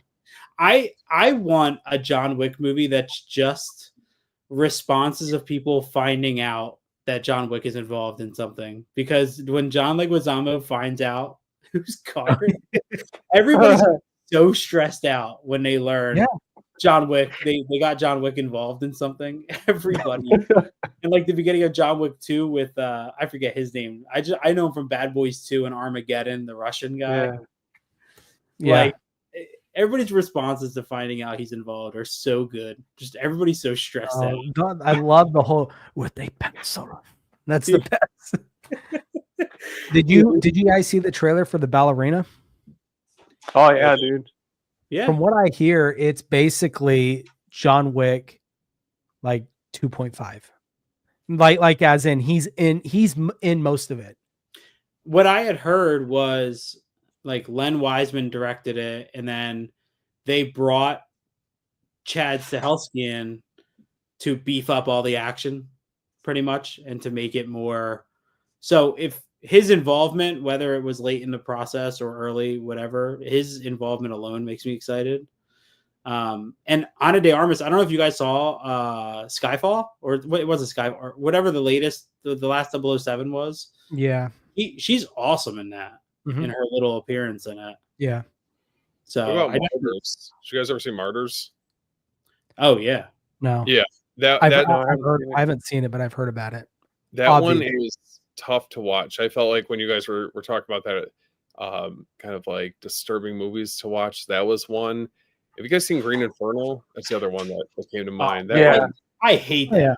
I listen. I like Eli Roth, but that is one that I'm just like, even Chris, as you know, we talked about Cannibal Holocaust and how, you know, that's kind of its own thing. But I know Green Inferno is paying homage to that. There's just some scenes in that I just have a hard time sitting through. I'm like, I'm not getting anything out of this. You know, I can appreciate his other work, but this is just like too graphic and uncomfortable. I'm like, it's graphic just to be graphic. There's no reason behind it being graphic. That's all it's shock value, basically. Dude, I love Eli Roth. Like, I admire his passion. I listen to his podcast, and like I love what he does. But for him to claim Cannibal Holocaust is his favorite movie of all time and call Green Inferno his homage to that is one of the most baffling things to me, because it's more like a spoof of Cannibal Holocaust for how stupid it is. Like, and it's so, dude, Green Inferno is a million times more violent than Cannibal Holocaust ever gets. You know what I mean? It's almost like it doesn't really, I don't know. I just feel like there's like a fine line with like how violent things can get in a movie, especially, you know, for like the cannibal subgenre. You know, there's obviously going to be a little bit more of that, but like to the extent that movie went, I'm just like, I just don't ever plan on revisiting this. Like, you see it once, and I guess that's, you know, that's yeah. There's a girl, like, she like gets the runs and takes a shit in the corner, and she's like farting. And I'm like, what is this movie? Why is it keeping Spy Kids in this? Like, the guy that he gets, like, he's like on. I remember that they like cut off his limbs, and he's just like screaming, and I'm just sitting there, just like my mouth wide open, and not in a good way. Like, this is, I'm good, you know. Yeah, they like rip. She like pulls out his eye. Yeah, like, you know, the guy would have been dead like 25 minutes ago, and they're just still. Yeah. Just by the limb getting chopped off your artery, you'd be done. But it's you go into shock. It's funny though, because like, okay, you take Day of the Dead, you know, one of like the, you know, prime example of like, you know, good special effects, and I can't remember what the guy's name is, but at the very end of the movie, he's just getting torn apart. It's like something like that. It doesn't bother me, but for some reason, it's very unsettling. Like Green Inferno, it's just like I don't know, just it's. Dude, you know, like, I think it's because it's human beings doing it. Like, I know, like, for example, when we watch monsters and zombies and like all these possessed people doing stuff, it's expected. But then when you see like human beings, even though they were like a tribe, but you see them doing this stuff, it's just like you see the darkness of like the capabilities of a human being. And I think that's what, like, for me, man, like the movies that creep me out the most is stuff like stuff like this, because it's like, or like the Taking of Deborah Logan, because it's such based on things that could happen, or things like it's so close to home that you're like, holy crap, you know, compared to Jason or something. And also too, like, I think we can see where the intention is. Like, when you watch Green Inferno, you know it's just there to gross you out, and it's excessive to be excessive. It's not like it's trying to. It doesn't have any deeper meaning. It doesn't have any, because like it takes. This is why I feel like it takes. There needs to be a relationship between your practical effects designer, your makeup effects designer, and the director, because there's a way to shoot violence to make it impactful. And some of the most impactfully violent movies are some of the least, like, dude, check Texas Chainsaw Massacre. Yeah, that's what I was just about to say. Yeah. There is barely a drop of blood in that movie. Well, what Toby Hooper so geniusly did is he left it to the audience's imagination. Mhm. He just let you see a peek. Then he like essentially would close the door, and then they're left to wonder what's going on. And that's even more scarier because your imagination of how crazy that can get because you thought you saw what you really never saw. I feel like it's almost like Jaws a little bit to a certain, the build up, and I mean, I don't know. I feel like those are like prime examples of how you don't have to go overboard with gore and, making it disturbing for the sake of like the shock value. You can do it in more effective ways and have the movie just be just as impactful, by being a little bit more subtle. So another example, one of the nastiest like moments to me in a movie is in the Hills Have Eyes remake. And it's when he's fighting Pluto in the house towards the end, and Pluto swings down the axe and it cuts off. It hits like 3 of his fingers, and he pulls his hand away, and there's a little bit of blood, but for some reason, the way it's shot and the way the effect works, I'm like, oh god, everything that's gross in that movie, that's the one thing that grosses me out. Yeah, the 3 fingers, or like even Hostile to me. Like took it to when what's that actor's name? Jay Hernandez? Is that his name? Oh yeah. I think so. Yeah, Jay Hernandez. I think so. When he's being tortured, I thought it was genius to have him like getting sick and stuff like that from the fear. But when when the guy cuts off Jay Hernandez's like hand, or like kind of semi his hand, he cuts it off, and then there's like a gallon of blood that comes out, and I'm immediately out of it. Yeah. Like at that moment, I was like, I'm checked out. I already, because it was just too much. The Achilles. Oh god. Oh, yeah, that was when I saw that, because that would have been, I think, in high school. I think, yeah. So I remember seeing that, and you're that's at that stage where you're just getting into more the exploitative and the gorier movies that are out there you never knew anything about, and discovering that, I don't know, it was quite the experience. What do you guys think of the Saw franchise? I like it for the most part. Yeah, I mean, cheers to them for sticking so goddamn to the vest with their timeline, like owning that shit. They just like they don't give a shit, bro. They'll go back and forth, and they have no second thoughts, dude. Yeah. Yeah, and some of the best transitions in movie history in those movies. The camera swipes they do is there's cool. One I think in Saw 4 when somebody gets thrown through the glass and then it transitions into the police department. Yeah, it's genius, dude. Like, who the hell did this? Yeah, dude, the way they bring everybody back. Yeah. I actually liked Saw X. I thought that was the most recent one, wasn't it? Yeah, where he goes for that like cancer treatment. Yeah. Mm-hmm. Yeah, no, that's a good one. Yeah. This you don't need to, it's kind of like the perfect thing, like create like, to me they're all like 3-star, even the first one is like 3, and then just keep it at that level. It never needs to be anything more, and it never comes out to be anything less. I think my least favorite one was Spiral. I think everybody hated that one a bit. Yeah, I can't take Chris Rock serious as a well, yeah. The only thing that got me was that guy. He had his hands with the fingers, each one. Oh yeah. Oh man, they're nasty. I just remember those movies as a kid. I remember, so that was what Saw came out 2003, so I was 12 when that came out, and I remember hearing it from my mom, and like at that time I heard like they still had radio spots, like when I would be in the car with my mom, there would be radio spots. So I remember there was like 3 movies that I remember hearing of so distinctly. One was Cabin Fever. Yep. Like, Oh, Yeah. dude, Cabin Fever was always like a myth to me as a kid. I was like, what is this movie everybody's talking about? And then it was Saw. And then I remember my mom, like 2 years later, talking about Hostel. And then I finally started seeing these movies. You know what I mean?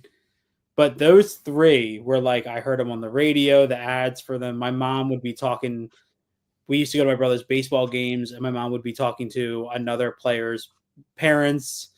And they'd be like, "Oh, did you hear about that Hostel movie?" Like that old word of mouth style. Mhm. And those, and I bought Saw. I bought the DVD of Saw at a gas station. Like, remember going into a gas station? They had a DVD rack, and I was with my dad, and it was like $24. It was that clear slipcase, Yep. I remember you that. know, yeah. and just remember being so blown away by the ending when he stands up in the middle. I was like, my life changed, man. I was like, God, Dude, that's Chris got to be that. that's one of the best endings. To this Yeah. day, for me, it still holds up. Saying game over and then closing the door. Oh yeah, yeah. And you My just hear wife the loved screaming. yeah. So it's- iconic. It's amazing that that's still like. I think it has more life in that franchise. Has more life now than it did, at the tail end of the original, like final chapter, that era of it. Because Saw 10 Mhm. did well. What about the Texas Chainsaw remake? I remember that coming out roughly, I think, about the same time. I just always think of the bus scene. Oh, in the Netflix one. Oh, Oh. yes, that's what I'm talking. I'm sorry. Okay, I Did see you what guys you're saying. ever? Did you guys ever own the flip out Texas Chainsaw Massacre DVD, the 2003? Oh, is that the one that folds open to like the saw blade or the chainsaw? Yeah. Did you guys? No, but I've seen it. It's really sweet. So there was a. I'll have to find it, send it to you guys. When they opened that movie in theaters, they for a limited time they actually had like an audio only experience at the beginning.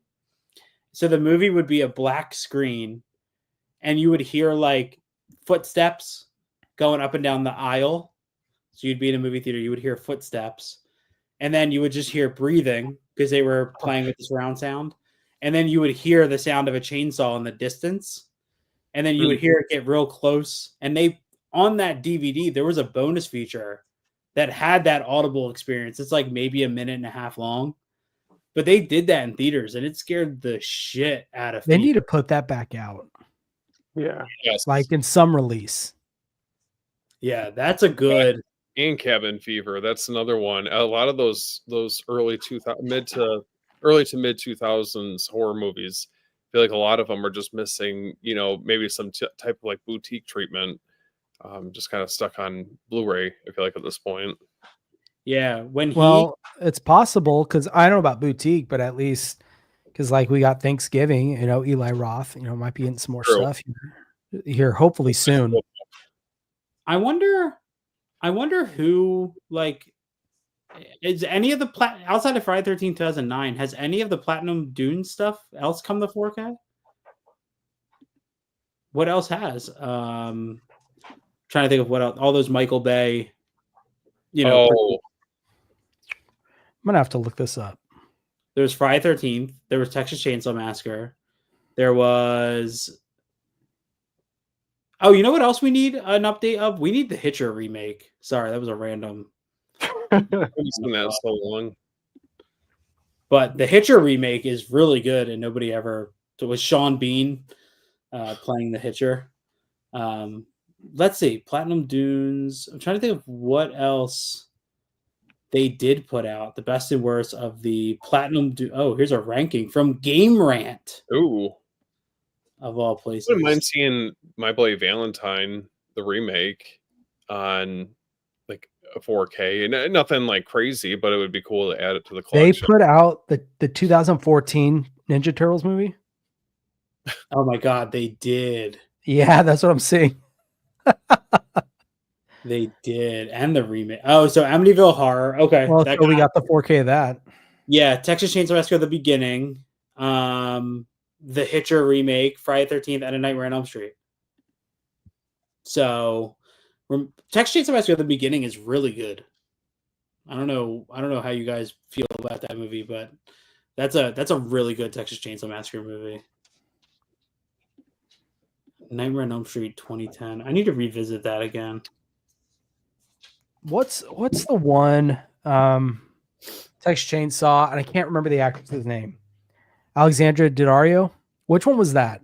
That Where was she's being 3 chained up, Days. she's like, "Get him, cousin," Do you think, cuz? or "Do your thing, cuz." Yeah. Yeah, Alexandra Daddario. Which one was that? I remember seeing that in theaters. It's just called Texas Chainsaw 3D. Oh man, This one here. yes. Yeah, that one. We got so mad when she was chained up with her shirt. It was just cut just perfectly. Like, come on, slide a little bit.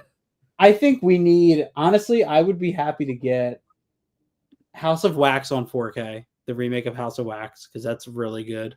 Oh yeah, that was just brought up. Yeah, House of Wax, really good. The end when they find Jared Padalecki and she's picking at his face, and it just shows like the flesh underneath because he's covered in wax. Oof. Hey, Brian knows the Hitcher remake. Yeah, it's that. Oh my god, Dude, I read that earlier, and I was trying not to interrupt you by laughing, but the cranking is hard. I thought at first it said cranking is hot dog. Like I read it wrong and I almost lost it, dude. You saw about Texas Chainsaw Massacre at the beginning. I thought I had. Yeah, I have a Canadian Come on. unrated release of the beginning. So The producers are horrible. They should have let it happen. Yeah, this is Canadian, I think. Alliance Pictures. I don't know. Apparently this is like worth a lot of money. I got this for like $2 sealed on eBay. I don't know. Wow. I have no idea. I don't know anything about it. Dude, Man, speaking of movies, I have did you guys mod of this one, the Netflix one. is that a bootleg or is that like an actual release? Oh, No, it's a bootleg.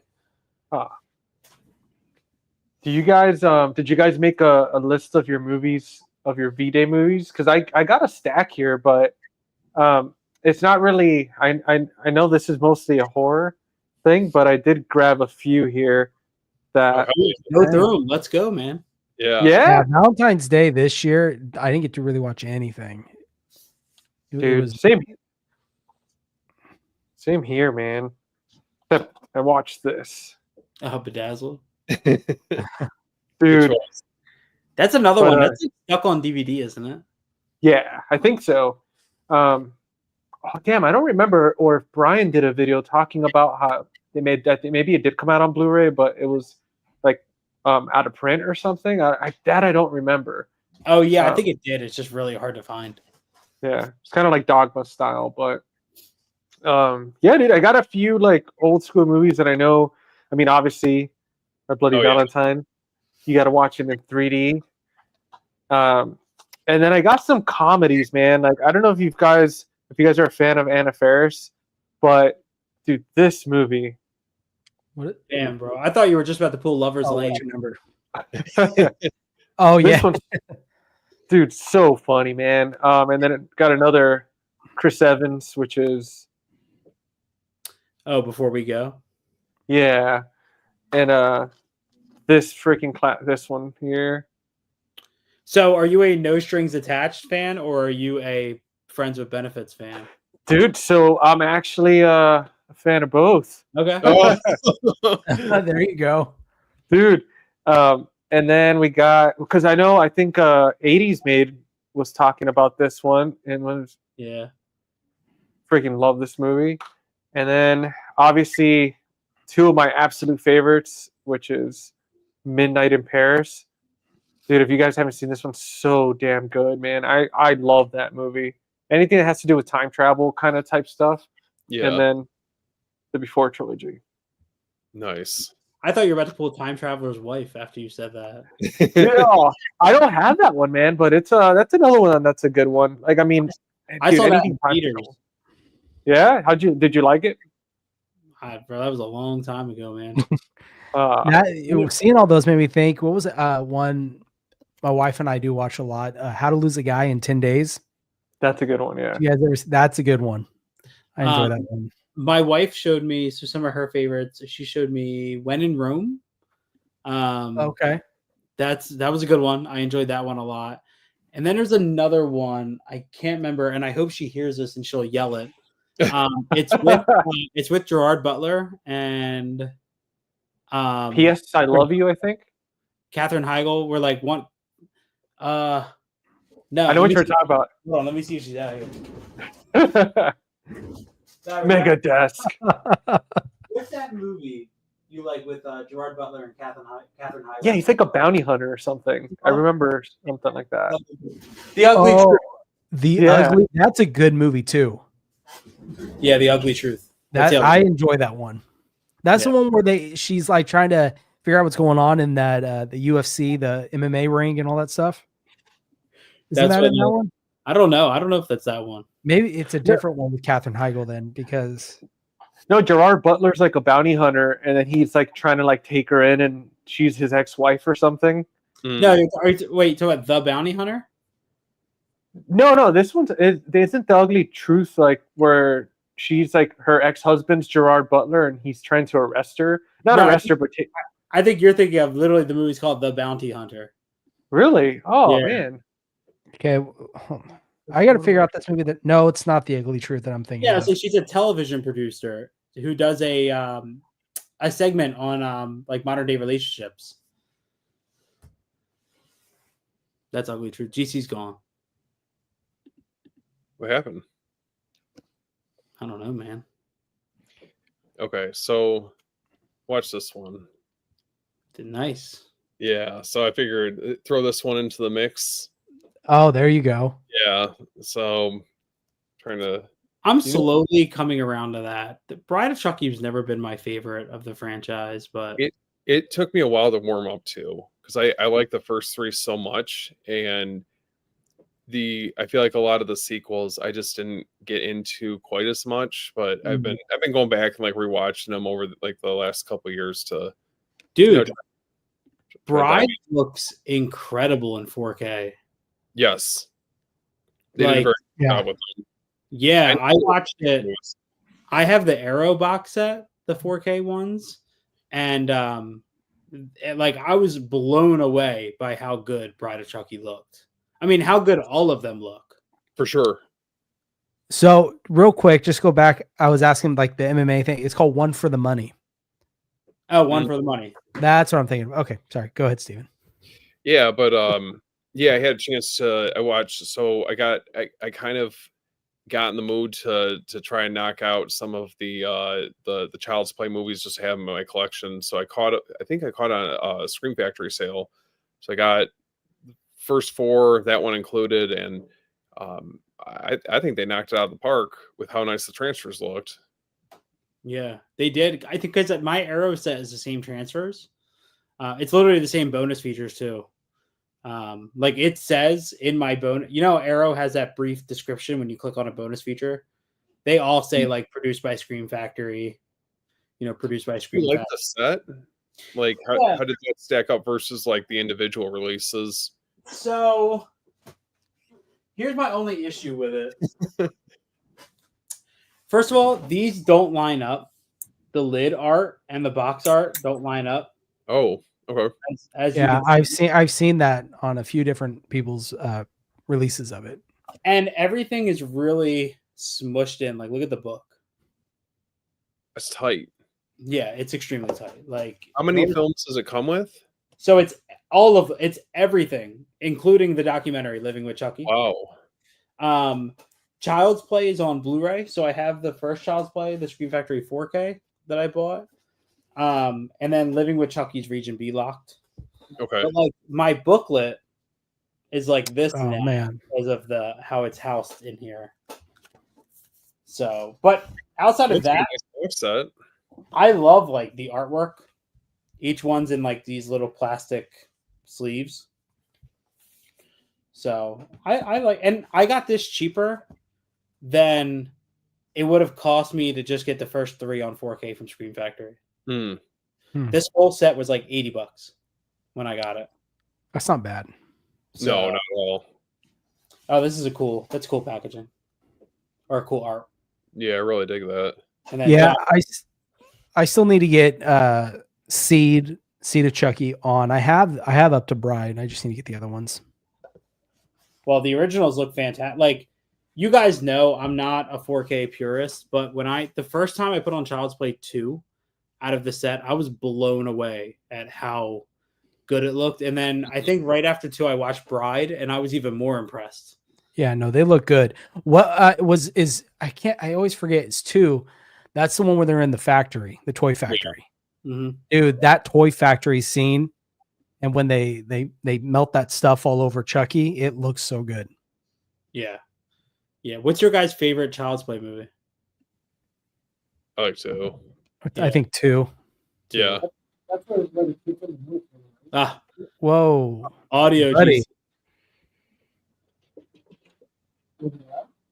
No. Mm-mm. Bro, his cat looks so comfortable back there. What would you guys say? Do you guys like Crash with David Cronenberg? I think that's my favorite Cronenberg movie. I'd put that up there. Like, okay. kind of a weird Valentine's Day choice, but that's definitely up there as far as kind of kinky romance. Yeah, that. Just trying to look like at I would say like Ghost is probably a pretty good one. Okay, I can respect that. Ghost. Yeah, like the Patrick Swayze movie. Just looking at, just kind of glancing. Do you guys like True Romance? Yeah, True Oh Romance. yeah, that's a good movie. For sure. I haven't seen it. You haven't seen True You haven't Romance? seen True Romance? No, I found it used like I think like a month ago for like $250, man. So but I picked it up because I know I'm gonna enjoy it. I mean, especially since like you guys always highly recommend it. I know a few of you bought like the new box set, so I was like, you know what, $250, can't go wrong with it. I mean, I think it has one of the best shootouts in movies. I love that shootout in that movie. Yeah, Let's see. I feel like it's like a comfort movie. Like you can just throw it on. You don't really have to think too much about it. It's very, very like quirky, fun. No, it's a good movie. I like it. Just thinking about it, did Smoking Aces ever get a 4K? I don't remember seeing it. Because Smoking Aces is awesome, and I feel like that has one of my favorite shootouts at the end when she's firing that 50 cal sniper. And it's just people are just rocketing across the hallway. That movie's intense as hell at the end. Do you guys like Domino? It's been a long time since I've seen that. Oh, Dang. I know how that feels. Well, I mean, to be fair though, it's like, I mean, man, it was The Rock, you know. It's Like- True Romance, you yeah, know. bro, it's True Romance. Yeah, all right, I'll watch it. I'm gonna watch it this week. I'll tell you guys my thoughts on Sunday. There you go. The Arrow Oh, box yeah, set was still nice. impressive. I think I got that within the last year or so, but it looks nice. Yeah. Itself. I got this one, the non-steelbook one. That's the one I have. That's what I have. Yeah, that's a good one. I mean, Valentine's Day, bro, we could probably watch. I was just thinking about it. I was like, I wonder. Well, no one said this yet. Only one's ever said the remake, but the original. Oh Like, what hell about- yeah! Damn it. I got So I'm currently doing research for Brian's going to be a guest. Oh, you pulled that up like that, man. How dare you? You bastard. We're covering House of a Thousand Corpses on the next episode of the podcast. Oh man, I can't wait to hear that. Very, very excited for that one, man. I rewatched, or my wife and I sat down and watched it, and it'd been the first time in a long time. And I feel like that movie gets better the more I've learned about exploitation. Yeah, You know, so it's I feel like you could pair that up like side by side as a double feature with Texas Chainsaw. I mean, they're kind of very similar aesthetic. yeah, it's an interesting movie. I don't know if I'm going to cover the rest of zombies movies on the podcast at some point, because they're so chaotic. I don't know how to. It's kind of like, so Chuck and I were talking about when we want to schedule doing torso for the podcast. And I was rewatching it not too long after I talked to you, and I was like, I don't know how I'm going to break this movie down because there's so many characters and so many weird like little side things. You know what I mean? Sure. And that's what it's like with House of a Thousand Corpses. When I was watching, I was like, oh, there's all this great stuff that they shot like on. I thought it was like camcorder. It turns out it's not. It's just, you know, what they shot on a camera and they filtered it or whatever they did. So it was like, I don't know. I feel like sometimes doing a podcast like this, it kind of ruins the fun of the visual stuff because you dive so deep into it. You're like, oh, I thought that was cooler than it actually is. I just hope Devil's Rejects, speaking of which, gets. Did anyone get the House of a Thousand Corpses box set when that came out? Mm-hmm. I hope they do the same thing for Devil's Rejects, because I feel like it, if anything, should have like a nice premium box set like the one that House of a Thousand Corpses got. Yeah. I don't know what the difference is. How long was House of a Thousand Corpses, or what was the time in between? Because they did that as an anniversary for House. Years? Like between when they were released? Yeah, so Devil's Rejects was... I thought it was 05. Why does it not come up on...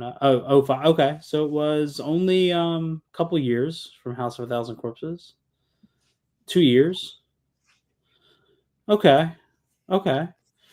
So we would have already had that. Technically, we should have had that. We should have that this year if they're going to do... But I didn't think that there wasn't really any, at least I don't recall there being any like build up to that box set coming out. Do you guys remember anything about that beforehand? It was just kind of like there and that was it. Yeah, it was just dropped. Because it's from Lionsgate. What about, have you guys seen The Devil's Honey? Oh, dude. Being a romance? Bro, you guys will never see a saxophone the same way again. Yeah.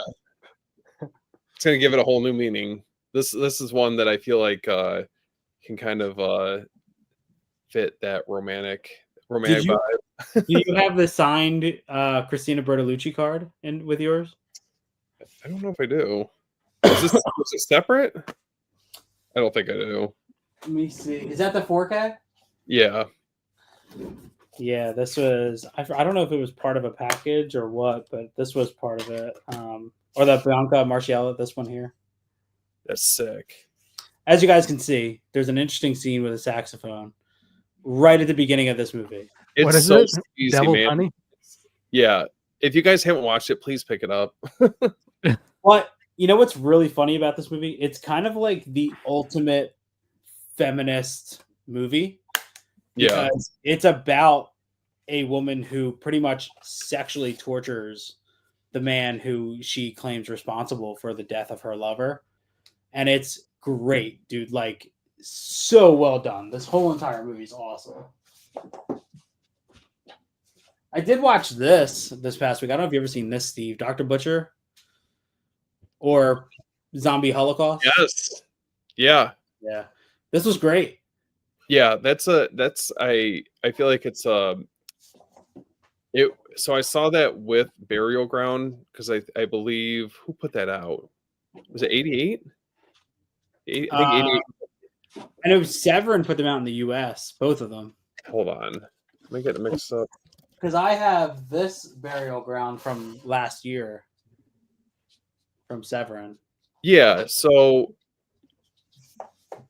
hold on. Yeah, 88 Films did their own separate release. That's the one that I have. But I saw that and Burial Ground right around the same time. And man, Zombie Holocaust is a fun movie for sure. Yeah, that's a really fun. I mean, some really nasty effects. Like I was blown away at how good the makeup effects were in, or the gore effects were in Dr. Butcher or Zombie Holocaust, whichever name you know. You don't hear it. I don't hear it talked about all that often, and it wasn't really until I had a chance to see it through that release that made me actually have a chance to like see it in a nice format, and Yeah. solid movie all across the board. Yeah. Really good one. Jordan looks like he's about to fall asleep. No, I'm right there with you. Zombie hol or We hit the 2-hour mark already. That's it. We're losing him. no, I'm good. Time here. is flying. Like I had no idea it's already been 2 hours. Yeah, it has gone really quick. Oh, Dude, yeah. every time we get on here, like we're like 3 hours later, and it's like, oh shit. I was trying to think of more Valentine's Day stuff to recommend to people. I don't know. Have you guys ever seen Blockers? That's a good one. But John Cena. Yeah, yes. Yeah. The With butt chug. Yeah, the butt chug. I love at the end when what's his name is like, hey, you know, I don't think those kids were actually chugging that with their butt. I think they were just pouring. And John Cena's like, why would they do something like that? What else could you do? I need to upgrade my copy of The Nice Guys. Oh, I'm gonna wait for that second site release. Never mind. I still can't believe they're putting that out. Yeah, it's because they rule, dude. Well, they do, but that's just of all titles that I was shocked. You could watch. Let's see. You can watch Stallone's Lockup on Valentine's Day. You can watch Attachment. Yeah. You could watch Attachment. L.A. Confidential. There's a lot you could watch, I think, on Valentine's Day. Do you think we You watch could get away Shudder? with calling Eraserhead like an unsettling love story? That's birth control in a visual movie. That movie still, I struggle to figure that movie out. Oh man, I love this one. I felt like it was a little bit of a reach, but talks about parenthood and just Well, when the- I was watching that movie, I remember for the first time, and the second when his head goes off and it becomes the eraser. Yeah, I was like, dude, okay, you lost me. I don't. What is this? that's the best part about David I Lynch almost films. broke a fourth wall in a weird way. I was very excited that a scene from Eraserhead became like a meme for a little bit. Did you guys ever see that? Well, say that No. again. There's like a meme format for Eraserhead, and it's when the eraser is laughing, and it cuts to him, and he's like just staring at it from a distance, and it became a big meme, like No. on Instagram and TikTok. One that always creeped me out of that movie is that the girl in his heater. Oh, yeah. Oh yeah, Dude, I don't remember the name, but yeah, in the radiator. You think you could watch Salo on Valentine's Day? Lady in the Radiator. There you go. You guys gonna watch this for Valentine's Day? Dude, that's year round, man. Come on, you know better. Or I know Brian. Oh yeah. Hey, there you go. Are you guys getting the rest of those? The rest of those 88 ones? I'm getting the second one, but the other ones I don't know. Just because they're region locked, Mhm. and so I don't know. Should I, or if I just get them, How did or the first eventually one when go? I get the region free player? How did the first one look? Yeah, I mean, I thought it looked good. nice. Yeah. Unfortunately, I can't watch special features. Dude, that sucks, man. I just got the other ones. Not the second one, but the other ones on. I found them used for like $250. So it's like, you know what, man? Like, I mean, maybe I'll do the second one, but the rest I'm just gonna keep Blu-ray. Yeah. What about Candyman? Does that count? Ooh. Oh yeah. I mean, yeah, I think so. You I might- just did. Spoiler: I just did a video. I did a video. It's coming out tomorrow where I did the 5 more movies based off of real events, and Candyman's in it. Cabrini Green. Cabrini Green. Yeah, man. That's I have the Arrow 4K box set of that. That's what I have. That. The artwork on that Arrow box set is unmatched. I'm like low key kind of bummed I didn't get that one. That one and The Lighthouse, because I had the A24 release, and I don't get me wrong, I like those releases for that Midsummer, but they sit weird on the shelf. Like they're not, they're not like a traditional size. So I kind of like leave them at the bottom of the collection. Did you know The Lighthouse was another movie that was based off a true story? And I'd heard something about that. Yeah, that I did it in my video that's coming out tomorrow. It's pretty interesting. Oh, Dude, release the cut, man. Just do it now. No, it was funny. I was telling Chris I had it, and Roll then it now, man. I watched it back before we jumped on here, and I realized I completely messed up the whole section, so I got to go and re-edit it. Damn it. Ooh, So- I like that. I like that question. What do you guys expect 2025 will bring for physical media community this year? What do you guys think? Division, I don't know. Oh, Price hikes. yeah. Oh, don't say that. I just said that because I saw Chase in here. He just did a video on it. I'm just trying to Yeah. stir I the think- pot right now.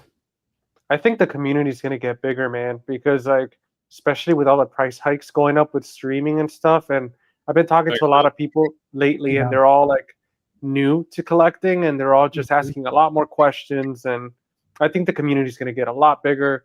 And I mean, dude, and I also think that people within the community already now, like all of us, for example, like I've noticed more people like collaborating and just I don't know. It just seems like a lot of growth this year.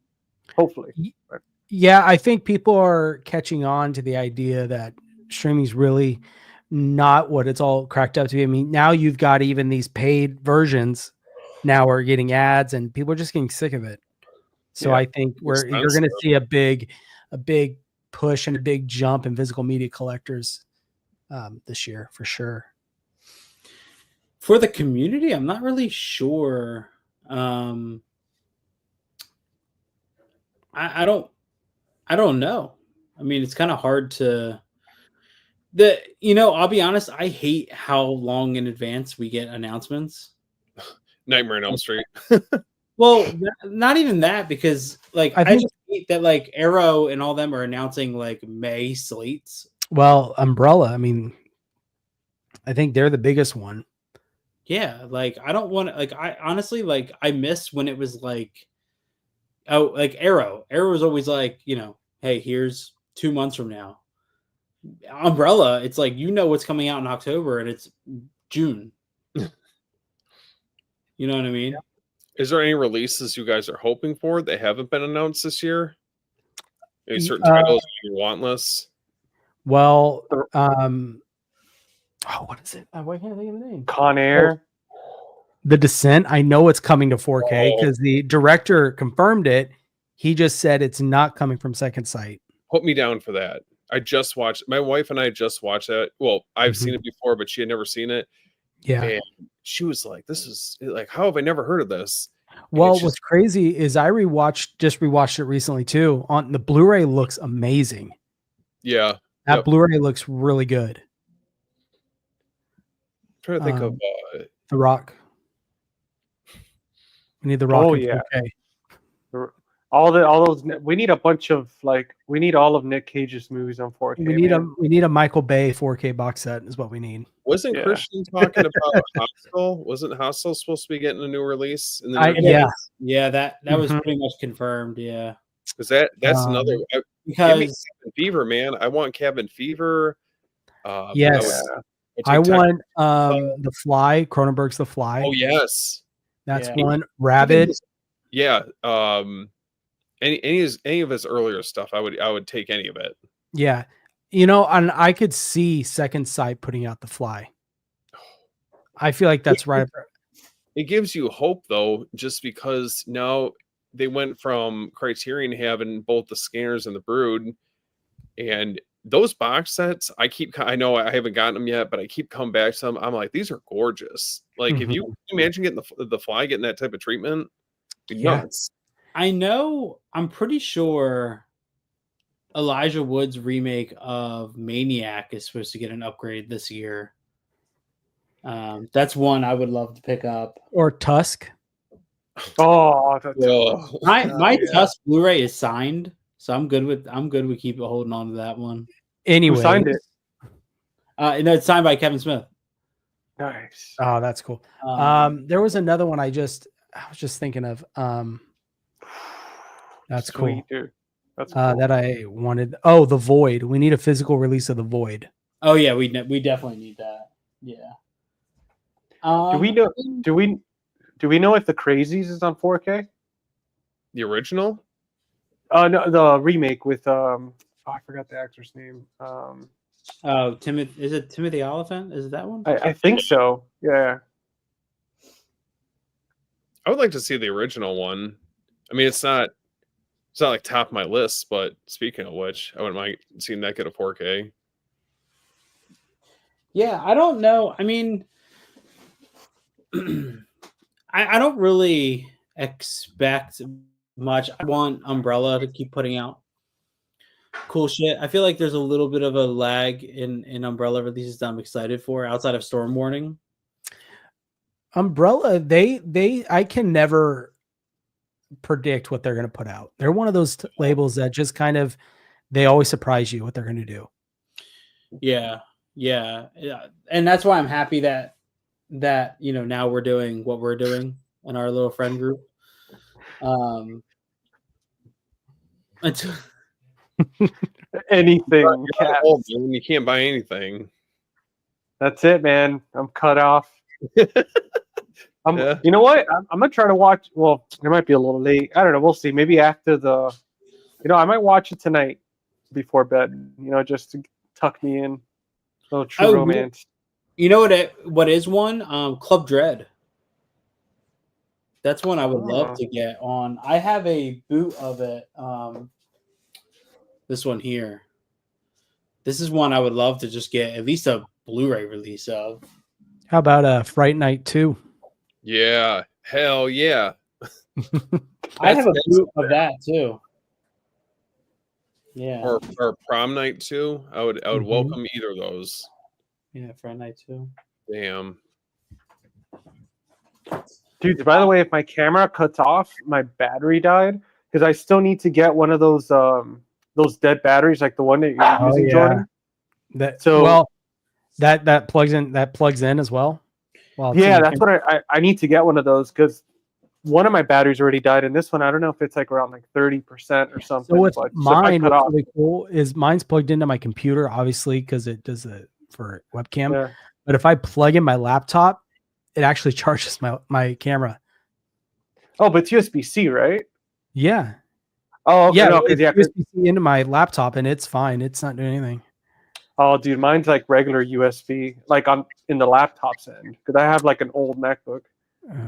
So here's one. If we could get this movie in 4K, it's not meant to. I don't think it's meant to be in 4K because of the style. But if we could get a really nice release of Grindhouse, oh yeah, nice. I think this one I would be all for. Like, give me the Umbrella treatment. You know what I mean? For this, include all the trailers, like the full Grindhouse, the 180-minute cut where it's both movies plus the trailers. You know what I'm surprised Umbrella hasn't put out is In a Violent Nature. Because they promoted that so much when that was premiering. Well, they were the European theatrical distributors for that. Right. And so I figured that they'd have something to do with it, physical media wise, but nothing. Maybe that'll be like an October one. Dude, I hope so. Man, The Fly keeps getting brought up. I feel like that does deserve a 4K. Dude, I'm telling you, the second sight 4K for The Fly would be amazing. You guys like gonna happen. Ringers? What was it? Dead Ringers by David Cronenberg. Yeah, does that even have? Oh, that does have a Blu-ray. But I thought that was going to get something new when the TV show came out. Remember they did a series for that? It kind of came and went. Yeah, nobody really talked about it. I'm trying to look to see like what one of the companies that I'm really excited for. The next release from Celluloid Dreams. I know, Steve, you're probably waiting. Oh, don't get me started. Listen, the Case of the Bloody Iris. If you guys have never seen that, highly recommend. The 4K looks stunning, but the time in between releases, that's the only tough part, because the next one, I think, The Short Night of Glass Dolls, doesn't come out till April, and they have, I believe is it 88 Films who's also releasing that same movie simultaneously. And I'm like, I gotta support Celluloid Dreams just because they're a smaller label. You know what I mean? And they put, did you when you got Case of the Bloody Iris, did you get the lobby card reenact or the Yeah. lobby card reprints? Dude, they're huge. They're like this big. I thought I had them right here, but hold on. Oh yeah. These? Dude, they're gigantic. If this guy doesn't win you guys over, I don't know what will. Dude, No. they are one of the most like under discussed. The quality of their releases are insane, dude. Well, they have that coming up, and then Black Belly of the Tarantula is another one that they announced. So that's the pipeline. I'm like, please, I just any Giallos you have, just send them on down. I'm ready. I want them all to get the Celluloid Dreams treatment. What about the original The Omen? Oh, that's because Scream Factory discontinued their box set, went out of print, from my understanding. What about the Fly too? Also, yeah, Phantasm. Does that have a 4K? In a media book, it does. Yeah, oh, it does. From Planet CHH reviewed it. Yeah, I would like Omen, Phantasm. Does Leprechaun? Do any of those films have a 4K yet? All I know is they just have that Steelbook set, the big collection. Yeah. Oh, okay. Was that recent? I have this one. Well, of course, Final Destination. I know we've talked about that a few times. Yes. Yeah, I have this one. Yeah, I don't really know like what. Just kind of glancing over the collect. I mean, you could put out Hobo with a Shotgun on 4K. I would welcome that. Oh wait, guys, not to get off track. Did anyone pick up that Full Moon box set by chance? Umbrella. Yeah. Yeah. So I was going back and forth.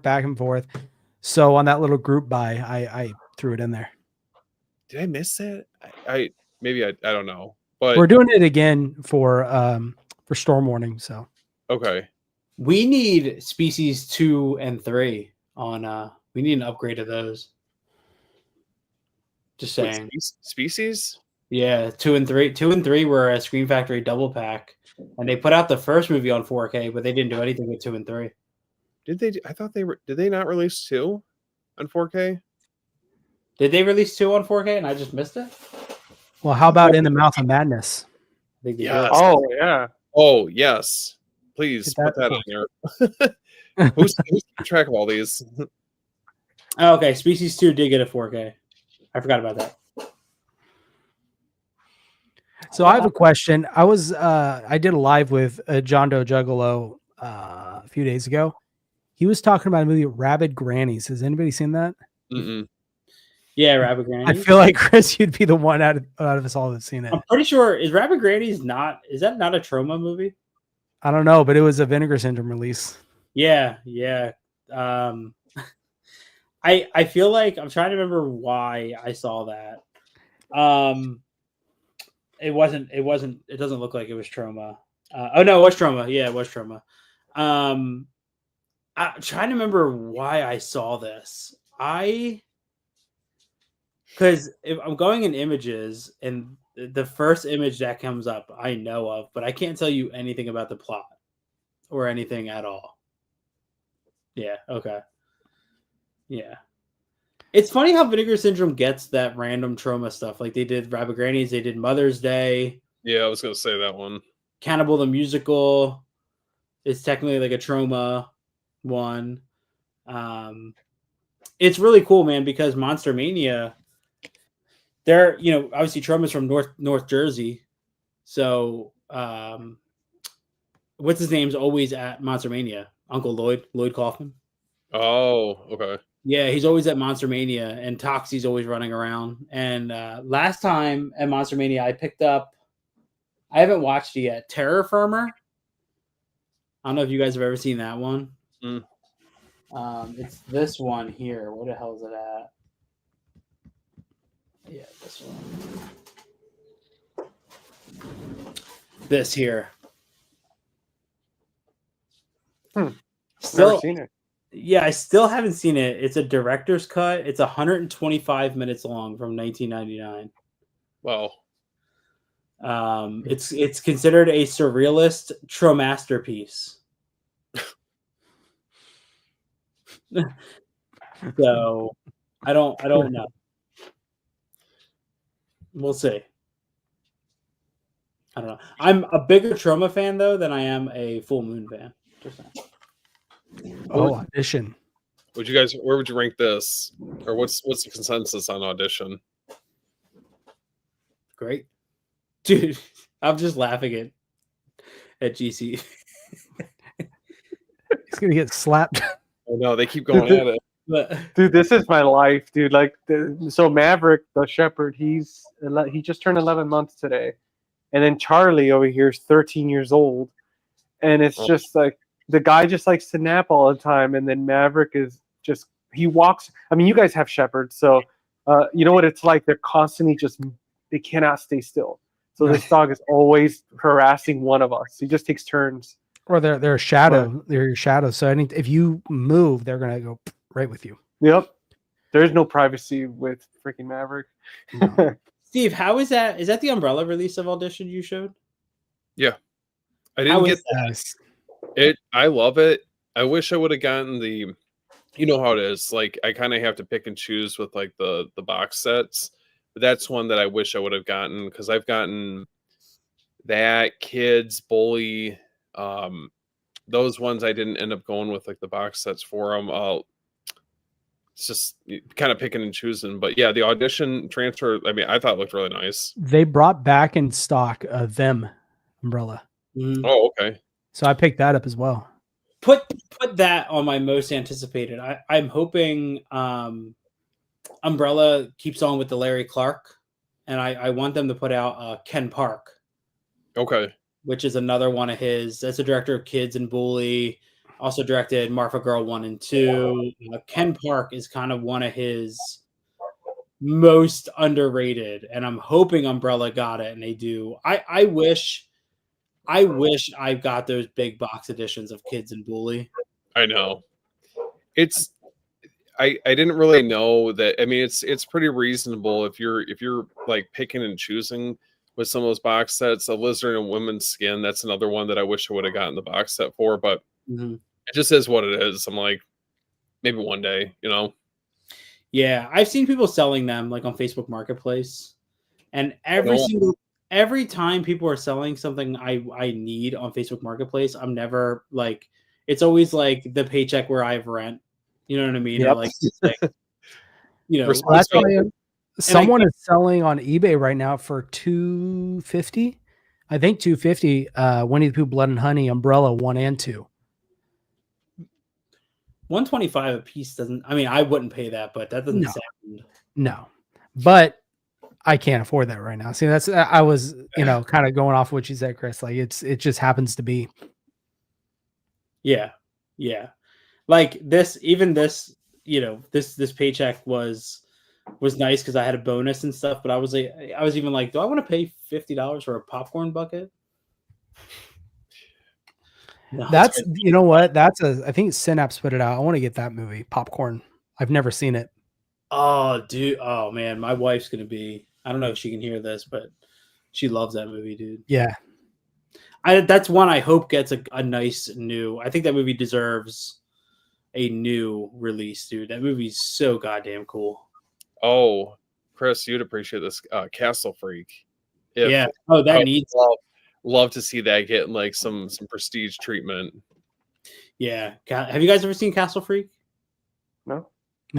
Do yourself a favor, and if you have Shudder, watch the Joe Bob drive-in episode with Castle Freak, because his little antidotes on that movie are so funny, and then he actually brings Barbara Crampton onto the show. Oh, that's sick. Talk about it. Yeah, it's a good. I have the Full Moon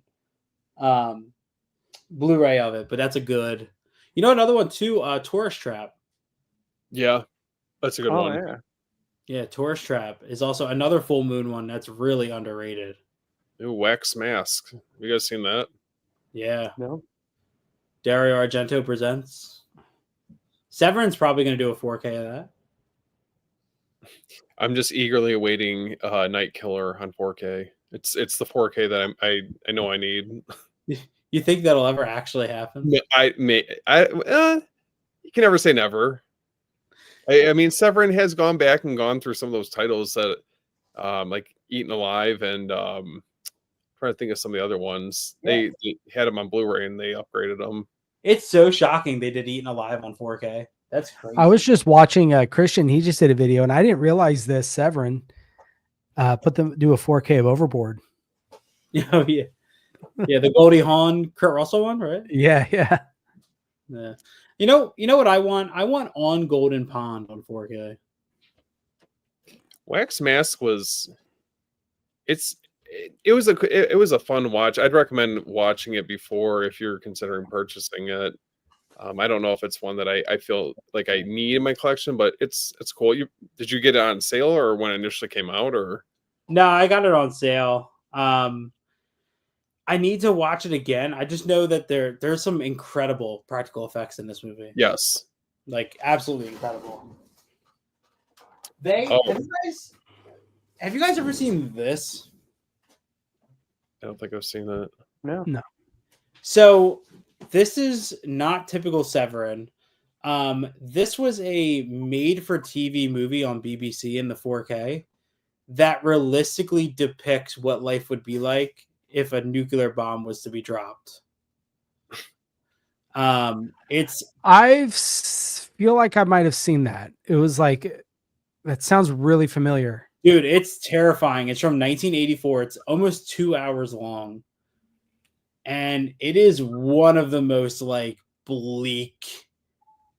That sounds really, really familiar. Dude, yeah, this is one that's really it's pretty incredible how they capture post what you would imagine a post-nuclear fallout would be like in a major city.